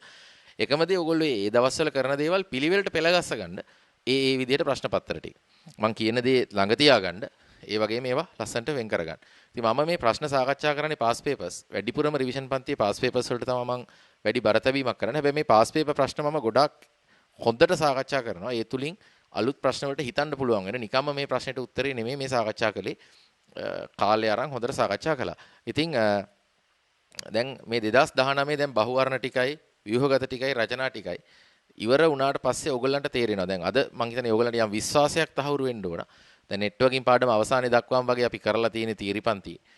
අපි කරපු සබ්නෙටින් දැනුම මේ විභාග ප්‍රශ්නේ ලස්සනට කරගන්න කිසිම අඩුවක් නැහැ කියන එක ඕගොල්ලන්ට තේරෙනවා. ඊට අමතරව අනිකුත් අහලා තිබ්බ බහුවර්ණ ටික. ඊටාම සාර්ථකව එක බහුවර්ණයක්වත් නෙට්වර්කින් වල අපි උගන්වපු තියරි නෝට් එකකින් පිට තිබ්බේ නැහැ. ඒ වගේම තමයි ව්‍යුහගත ප්‍රශ්න පත්‍රය. මේ 2019 කියන්නේ මේ ආසන්නම පේපර් එකක්. 2020 පේපර් එකත් අපිට ඉස්සරහට කතා කරන්න සාකච්ඡා කරන්න පුළුවන් වෙයි.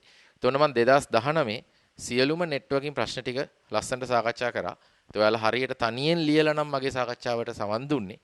මේ වෙනකොට හොඳ අවබෝධයක් ලැබිලා ඇති. ඉතින් නෙට්වර්කින් පාඩම හොඳට පාඩම් කරගන්න. ඔය වගේ අපි ඉස්සරහටත් තව ප්‍රශ්න ටික සාකච්ඡා කරගෙන යනවා. අපි මෙතනින් එහාට Python වැඩපිළිවෙලකට යමු. හරි. දැන් Python වල අපි දවස් දෙකක් Python කතා කළා. Python පාඩමේ. එතකොට මේ Python පාඩමේ අපි කතා කළා sequence සහ selection. ඒ කියන්නේ අනුක්‍රමය සහ වර්ණය. if condition පාවිච්චි කරලා කොන්දේසියක් සත්‍ය නම් එක් උපදේශ මාලාවකුත් අසත්‍ය නම් තවත් උපදේශ මාලාවකුත් ධාවනය වීම සම්බන්ධයෙන් අදාළ කෝඩ්ස් කතා කරලා ඒවා ලියලා රන් කරලා අත්දැකීම් ලබාගත දවස් දෙකක් ඇතුළත. දැන් අද ඉතුරු වෙලා තියෙන පොඩි කාලේ මම පුනර්කරණය පටන් ගන්නවා. ඉතින් පටන් ගන්න කලින්ම කියන්න ඕන මේ ඇනෙන තැනක්. ගොඩක් ළමයි Python වල අපහසුතාවයට පත් වෙන කොටසක් තමයි මේ. ඒ කියන්නේ අවධානයේ බිඳීම පළවෙනි එක. දෙවෙනි කාරණේ තමයි වීඩියෝ එක බැලුවා. නැත්නම් ක්ලාස් එකට ආවා. ඊට පස්සේ ඉතින් පාඩුවේ හිටියා. ඊගව දවසේ ආයෙ ක්ලාස් එකට ආවා. එහෙම කොහොමත්ම හිටින්නේ නැහැ. මෙතනදී වැඩ කරනවා වගේම ගෙදරදී තනියෙන් කෝඩ්ස් ලියලා අතෙන් ලියලා ෆ්ලෝ chart ඇඳලා මම මේ කරන වැඩ ටික නැවත කරලා තනියෙන් කරන්න පුළුවන් වෙනකම් මහන්සි වෙන්න ඕන. ඒ ටික ඉතාම වැදගත්. ඒ වගේම දැඩි අවධානයෙන් මේ ඉතුරු ගත වෙන කාලයේ Python ටිකට හොඳට සම්බන්ධ වෙන්න. අපි පුනර්කරණය කියන කොටසට එනවා. මොකද්ද මේ පුනර්කරණය කියන්නේ මම එදා පැහැදිලි කරා. කොන්දේසියක් පරීක්ෂාවට ලක් කරනවා. හිතන්න මේක සත්‍ය නම් යම්කිසි උපදේශ මාලාවක් ක්‍රියාත්මක වෙනවා. වෙලා ඉවර වෙලා නැවත එම කොන්දේසියම පරීක්ෂා කරනවා.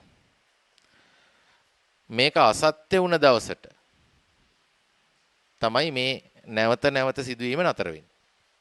වෙනත් උපදේශ මාලාවකට යනවා එතනින් එහාට. ඔය වගේම තමයි කොන්දේසියක් පරීක්ෂාවට ලක් කරනවා. මේක අසත්‍ය නම් යම් උපදේශ මාලාවක් ක්‍රියාත්මක වෙලා නැවතත් එම කොන්දේසිය පරීක්ෂා කරනවා. මේ කොන්දේසිය සත්‍ය වෙච්ච දවසට තමයි මේ පුනර්කරණය නතර වෙන්නේ. කියන්නේ යම් කිසි කොන්දේසියක් සත්‍ය වන තුරු හෝ අසත්‍ය වන තුරු හෝ එකම උපදේශ මාලාව නැවත සිද්ධ වීමට අපි කියනවා පුනර්කරණය. එහෙම නැත්නම් iteration. එහෙම නැත්නම් repetition කියන එක. ඉතින් Python වල while loop එක පාවිච්චි කරනවා. while loop එක for loop එක මේ සඳහා පාවිච්චි කරනවා. ඉතින් හිමීට පිළිවෙලට flow chart pseudo code එක algorithm පිළිබඳව හොඳ අවබෝධයක් එක්ක Python ඉගෙන ගමු. නිකම්ම මේ Python code එක ලියලා run කිරීම නෙමෙයි අරමුණ. මේ සංකල්ප ටික හොඳට ඔලුවට දෙන එකයි අරමුණ. ඒකයි මම කියන්නේ දැඩි අවධානයෙන් අහන් ඉන්න මේ හරියේ වැටුනොත් වැටුනමයි Python එතනින් එහාට අල්ලන්න බෑ. මේ while loop, for loop, iteration සංකල්ප ටික තේරුම් නැත්නම් මෙතනින් එහාට file handling එනවා, sorting searching එනවා, තව ඉස්සරහට ගොඩක් දේවල් ලිස්ට් වගේ දේවල් එනවා. ඒවා හැම එකක්ම මේ මතමයි පාදක වෙන්නේ. මතක තියාගන්න මේ දක්වා හොඳට තේරුණා කියලා ගොඩක් දෙනා මැසේජ් කරලා තිබ්බා. මං හිමීට මට පුළුවන් උපරිමෙන් උගන්වනවා. ඒ නිසා මින් එහාට දැඩි අවධානයෙන් Python ටික වැඩ ටික කරන් යන්. මෙහෙම කරන් යනකොට තව සති දෙක තුනක් ඉස්සරහට ඇද ඔයගලන්ට Python හොඳට පුළුවන්. අද අපි networking ප්‍රශ්න පත්‍රය සාකච්ඡා කළා වගේ Python pass papers කරන්න ගත්තාම ඔයගලන්ට හිතට දැනේ හරි ලොකු සතුටක්. මට Python ප්‍රශ්න ඕන එකක් දැන් කරන්න පුළුවන් කියලා. අද දවසේ networking ප්‍රශ්නේ හරියට වැඩ කරපු කෙනෙක්. අපේ තියරි පන්ති ටිකට හරියට ඇවිල්ලා. සබ්නෙටින් ටික එහෙමත් හොඳට අල්ලගත්ත කෙනෙක්. අද networking ප්‍රශ්න කරාට පස්සේ මේ වෙනකොට හිතේ සතුටක් තියෙනවා. අනිවාර්යෙන් මට networking ප්‍රශ්න නම් කරගන්න පුළුවන් කියලා. ඉතින් ඒක තමයි වැදගත්. Pythonුත් එතෙන්ට අපිට ගේන්න පුළුවන්. ඒ නිසා වැඩ කරන්නේ නැහැ. අපි පළවෙනිටම ගම්මු 1 සිට 5 දක්වා මුද්‍රණය කරන උදාහරණයක්. අපිට ඉලක්කම් 1 ඉඳන් 5ට print කරන්න ඕන. සරල තැනකින් පටන් අරන් ඉස්සරහට යමු. ලියා ගන්නකො ගැටලුවක් විදිහට 1 සිට 5 දක්වා මුද්‍රණය කිරීම.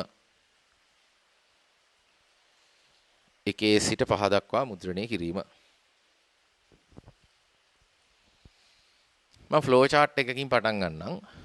start මේ විදිහට මම ආරම්භ කරනවා. x කියලා මම variable එකක් හදනවා. ඒකේ අගේ ආරම්භයේදී 1යි.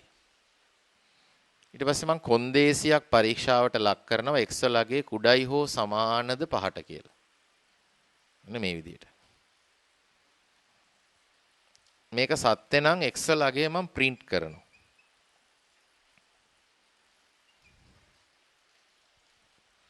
ඊට පස්සේ මම x වලට එකක් එකතු කරනවා. x is assigned x + 1.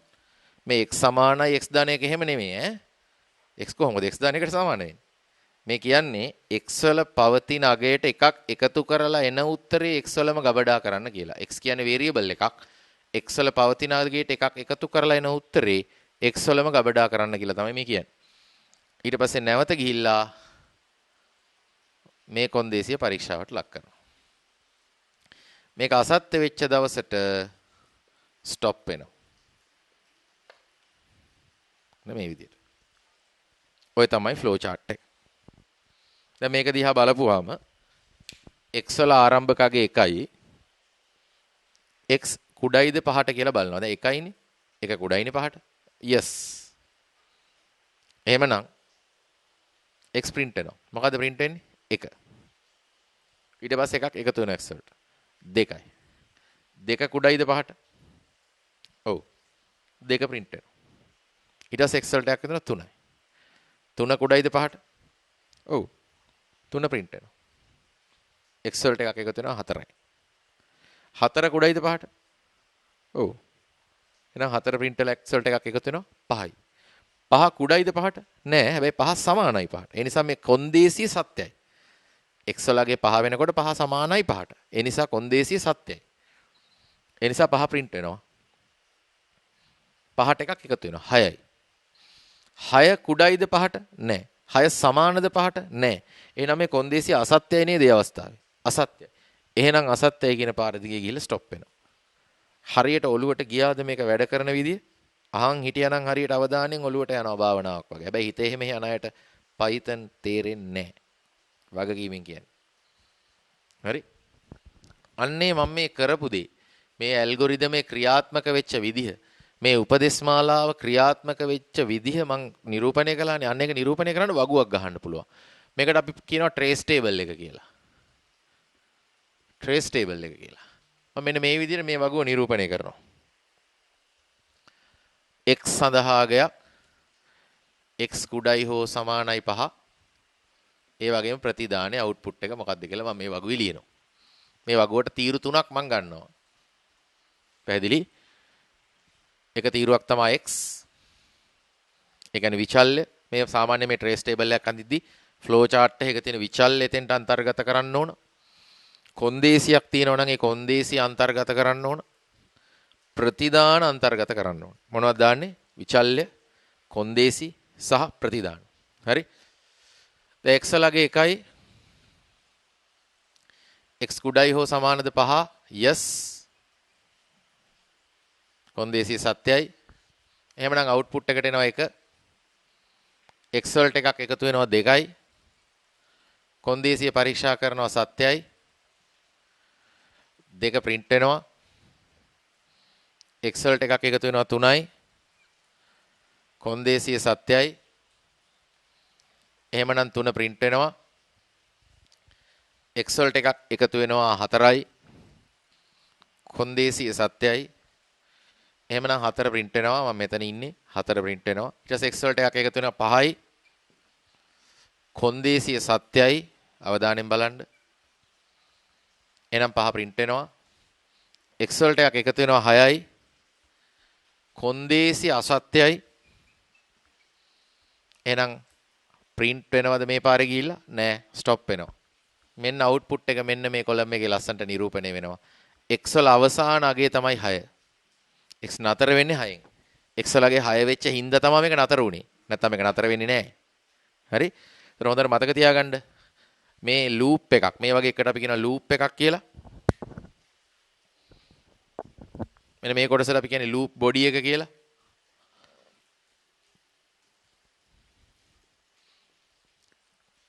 මේ තමයි කොන්දේසිය. පරීක්ෂා කරන කොන්දේසිය. ටෙස්ට් කන්ඩිෂන් එක.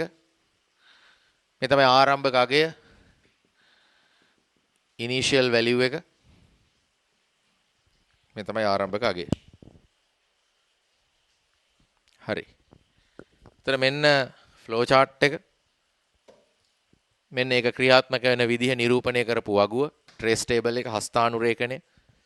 ඊට පස්සේ සූඩෝ කෝඩ් එක ලියන්න පුළුවන්. සූඩෝ කෝඩ් එක මම පස්සේ ලියන්නම් මේක මකලා. දැනට මේ දෙක අවබෝධයෙන් අවධානයෙන් ලස්සනට ලියා ගන්න. හරි. දැන් අවශ්‍ය නම් මේ වීඩියෝ එක පෝස් කරගන්න. පෝස් කරලා මේක සම්පූර්ණ කරගන්න. මම දැන් trace table එක මකනවා.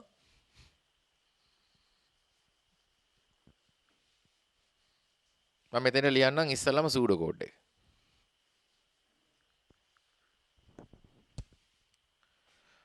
begin x is assigned 1. මෙන්න මේ කොන්දේසිය දැන් අපි if කියලා නෙමෙයි ලියන්නේ while කියලා. while x කුඩයි හෝ සමාන නම් 5. print කරනවා x. මේ වගේ ඉන්ඩෙන්ට් කරලා ලියන්න ඕන. print කරනවා x. x වලට එකක් එකතු කරනවා මේ විදිහට. ඊට පස්සේ while එක කෙලින් මෙතන ලියන්න පුළුවන් end loop කියලා. එහෙම නැත්නම් end while කියලා ලියන්න පුළුවන්. begin එක කෙලින් මෙතනින් end කියලා ලියන්න පුළුවන්. මේ තමයි pseudo code එක. මම ඔය එක්ක Python code එකක් ලියන්නම්. x ලගය 1යි while simple w x කුඩයි හෝ සමාන නම් 5 මෙතන colon එකක් තියෙනවා. print x is assigned x plus 1. pseudo code එක වගේමයි print x එක වරහන් ඇතුලේ ලියන්න Python 3 හින්දා. මෙතන colon එක අනිවාර්යයි. මේ දෙක එක කෙලින් මේ දෙක එක කෙලින් indent කරලා ලියවෙන්න ඕන. මේ තමයි pseudo code එක.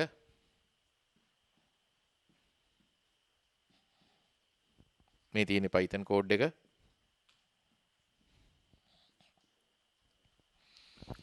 දැන් මෙහෙම කරන්න වීඩියෝ එක පෝස් කරලා මේ දෙක ලියා ගන්න. ඊට පස්සේ මේකේ පොඩි වෙනසක් කරමු. මේක 1 සිට 10 දක්වා print වෙන විදිහට flow chart එක අලුතෙන් අඳින්න. pseudo code එකත් අලුතෙන් ලියන්න. 1 සිට 10 දක්වා print වෙන්න. flow chart එකයි pseudo code එකයි Python code එකයි තුනම ලියන්න. තනියම වීඩියෝ එක පෝස් කරලා මේක ලියලා ඉවර වෙලා ඊට පස්සේ අර trace table එකත් ලස්සනට පුරවන්න. 1 සිට 10ට print කරන්න.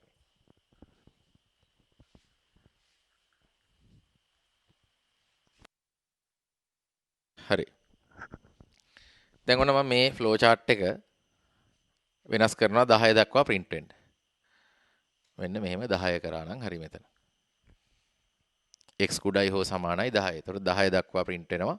11 වෙලා නතර වෙනවා. දැන් මම අර table එක ලිව්වොත් x කුඩයි හෝ සමානයි 10 output එක.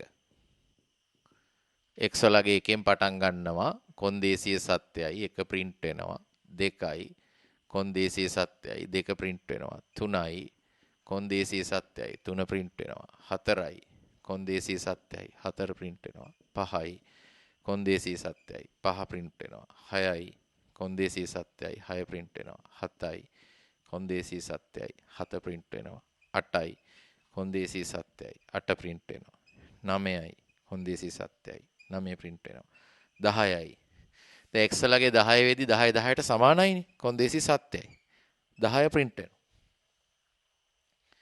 ඊට පස්සේ 11යි ඉතින් කොන්දේසි අසත්‍යයි 11 print වෙන්නේ නැහැ ඔන්න ලස්සන්ට එකේ සිට 10ට print වුණා සූඩෝ කෝඩ් එක කොහොමත් ඔයාලට ලියන්න පුළුවන් මම Python කෝඩ් එක ලියන්නම් එක්සලගේ 1යි while x කුඩයි හෝ සමානයි 10 print x වරහන් ඇතුලේ x is assigned x plus 1 ඉදිරියට ලියන්න පුළුවන්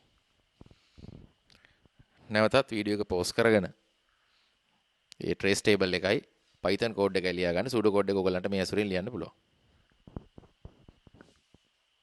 හරි දැන් ඔන්න iteration පිළිබඳව යම් මූලික හඳුන්වා දීමක් කරා යමක් තේරුම් ගත්තා හැබැයි මේ හරිය දැන් මම දන්නවනේ උගන්වන්න ඕන විදිය ඔයාලා තනියෙන් කරලා තමයි මම සාකච්ඡා කරන්නේ නැත්නම් මම නිකන් ප්‍රශ්නෙත් දීලා මමත් උත්තරේ ලියලා ඉතින් එහෙම මේක ඕනනම් අදම කරලා ඉවර කර හැකි ප්‍රශ්න 10ක් 15ක් වැඩක් නැහැ එහෙම කරලා ඒ නිසා තමයි හැම තැනකම පෝස්ට් කරන්න ඕගොල්ලෝ තනියම කරන්න ඊට පස්සේ බලන්න කියලා කාලය අරන් කරේ මොකද මේ කරන දේ වැඩක් වෙන්න ඕන හින්දා සමහර අය මේක තේරුම් ගන්න නැහැ වීඩියෝ එක පැය එකමාරක් තියෙන පැය එකමාර බැලුවා ඉවරයි ඉතින් ඒක හරියට කරන්න පැය 3ක් යනවා ඉතින් කැම්පස් යන්න ඕන නම් මම කියන විදිහටම මේ රිවිෂන් පන්තියේ වැඩ ටික කරන්න ඕන.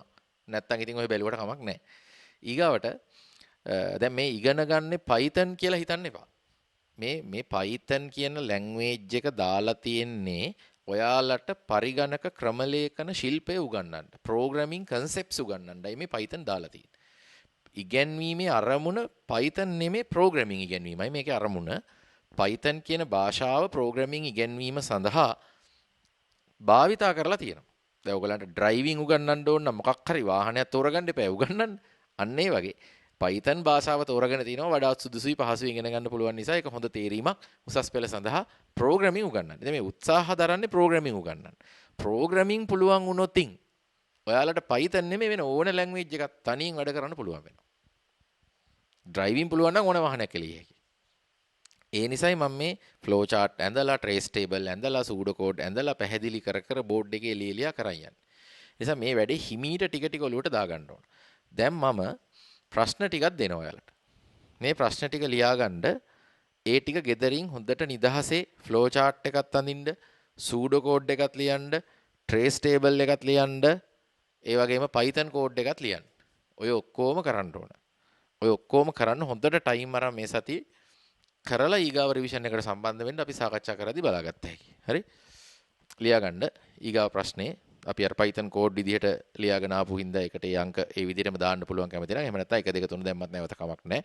කැමති අංකයක් දාන්න පළවෙනි එක 10 සිට 1 දක්වා සංඛ්‍යා මුද්‍රණය කරන්න. ඒතර 10යි 1යි දෙකම ඇතුළත්. 10 සිට 1 දක්වා සංඛ්‍යා මුද්‍රණය කරන්න.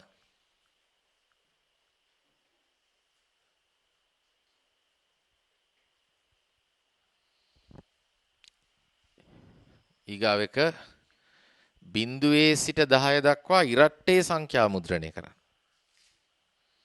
බිඳුවේ සිට 10 දක්වා ඉරට්ටේ සංඛ්‍යා මුද්‍රණය කරන්න.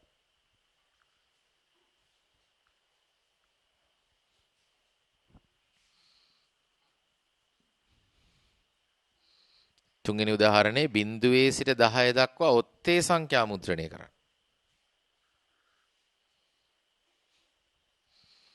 බිඳුවේ සිට 10 දක්වා ඔත්තේ සංඛ්‍යා මුද්‍රණය කරන්න.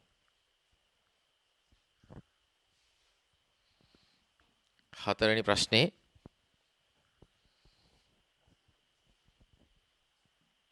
20 සිට 1 දක්වා ඔත්තේ සංඛ්‍යා මුද්‍රණය කරන්න.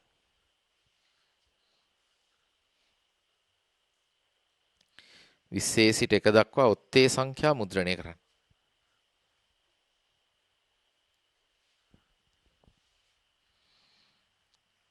පස්වෙනි ප්‍රශ්නේ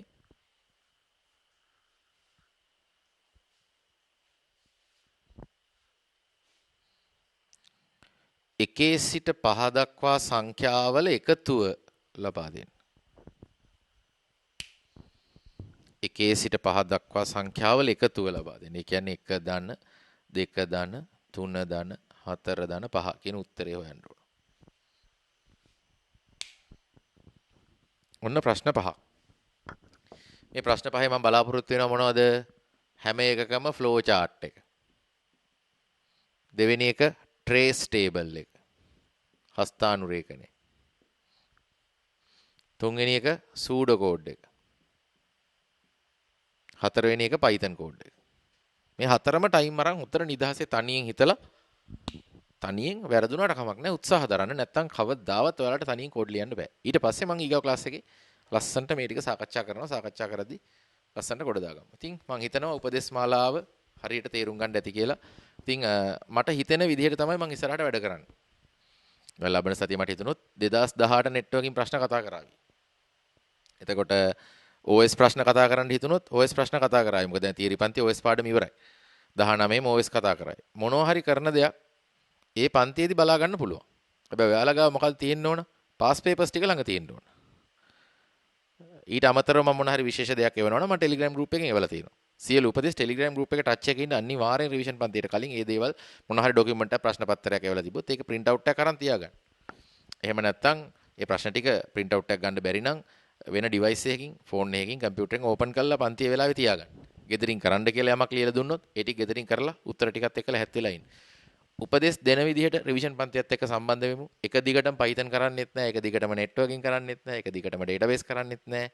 මම කරන්න ඕන දවසට බහුවර්ණ, කරන්න ඕන දවසට ව්‍යුහගත, කරන්න ඕන දවසට රචනා, Python theory කරන්න ඕන දවසට Python theory, Python ප්‍රශ්න කරන දවසට Python ප්‍රශ්න. ලස්සන plan එකකට අනුව ඔයගලන්ට ගෙදරදී එපා වෙන්නේ නැති වෙන්න, ගොඩ කාලයක් යන්නෙත් නැති වෙන්න, පැය 3ක් විතර ඇතුළත ලස්සනට වැඩ ටික රිවිෂන් පන්ති ඉවර කරගන්න පුළුවන් වෙන විදිහට පැය 3ක් ඇතුළත වැඩ ටික ලස්සනට ඉවර කරගන්න පුළුවන් වෙන විදිහට හදලා තියෙන්නේ. වීඩියෝ එකේ කාලය සමහරට පැය 1යි විනාඩි 10ක් වෙන්න පුළුවන්. පැය 1යි විනාඩි 20ක් වෙන්න පුළුවන්. හැබැයි මේක අවශ්‍ය තැනදී පෝස් කරලා දුන්න වැඩේ කරලා නැවත ප්ලේ කරලා අර පන්තියේ ස්වභාවිකව පන්තියේදී අපි වැඩ කරන විදිහට වැඩ කරන්න පැය 3ක් ගත වෙනවා. සමහරට ඊටත් වැඩි වෙන්න පුළුවන්. ප්‍රමාණවත් කාලයක් මම අනිවාර්යෙන් වීඩියෝ එක ප්ලේ කරනවා ඔයගලන්ට අවශ්‍ය විදිහට. එහෙනම් හැමෝම වැඩ ටික ලස්සනට කරගෙන ගොඩ දාගනි කියලා හිතන උපදෙස් වලට අනුව. එහෙනම් අපි ලබන සතියේ හම්බෙමු. Telegram group එකට ප්‍රශ්න තියෙනවා නම් දාන්න Telegram message එකක් දාන්න 071 977 93 20ට මට message එවන්න. හොඳට තේරුණා නම් තේරුණා කියලාත් message එකක් එවන්න. ඒකත් හරි වටිනවා සතුටුයි. මේ message එක දැකපුවම ගොඩක් දෙනා එවලා තිබ්බා. subnetting හොඳට තේරුණා කියලා. ඉතින් අද විභාග ප්‍රශ්න පත්‍රයකුත් කළා. ඒතර අපි උගන්වන දේ විභාගෙට ගැළපෙනවද? විභාග මට්ටමේ උගන්ලා තියෙනවද කියලා ඔයගලන්ට තහවුරු වුණා. ගුරුවරයෙක් උගන්වන දේ හොඳයිද නරකයිද මදිද කියන එක තේරුම් ගන්න තියෙන හොඳම දේ තමයි යම් පාඩමක තියරි අවසන් වුණාට පස්සේ ඒ පාඩමට අදාළ විභාග ප්‍රශ්නයක් විභාග දෙපාර්තමේන්තුවෙන් හදපු විභාග ප්‍රශ්නයක් සාකච්ඡා කරන එක. එතකොට ඔයගලන්ටම තේරුම් ගත්ත හැකි අපි ඉගෙන ගන්න මට්ටම නිවැරදි තැනක තියෙනවද කියලා. ඉතින් ඒක මම හිතන්නේ අද දවසේ තහවුරු වෙන්නේ නැති කියලා. එහෙනම් අපි ලබන සතියේ හම්බෙමු. හැමෝටම තෙරුවන් සරණයි. ආයිබෝවන්.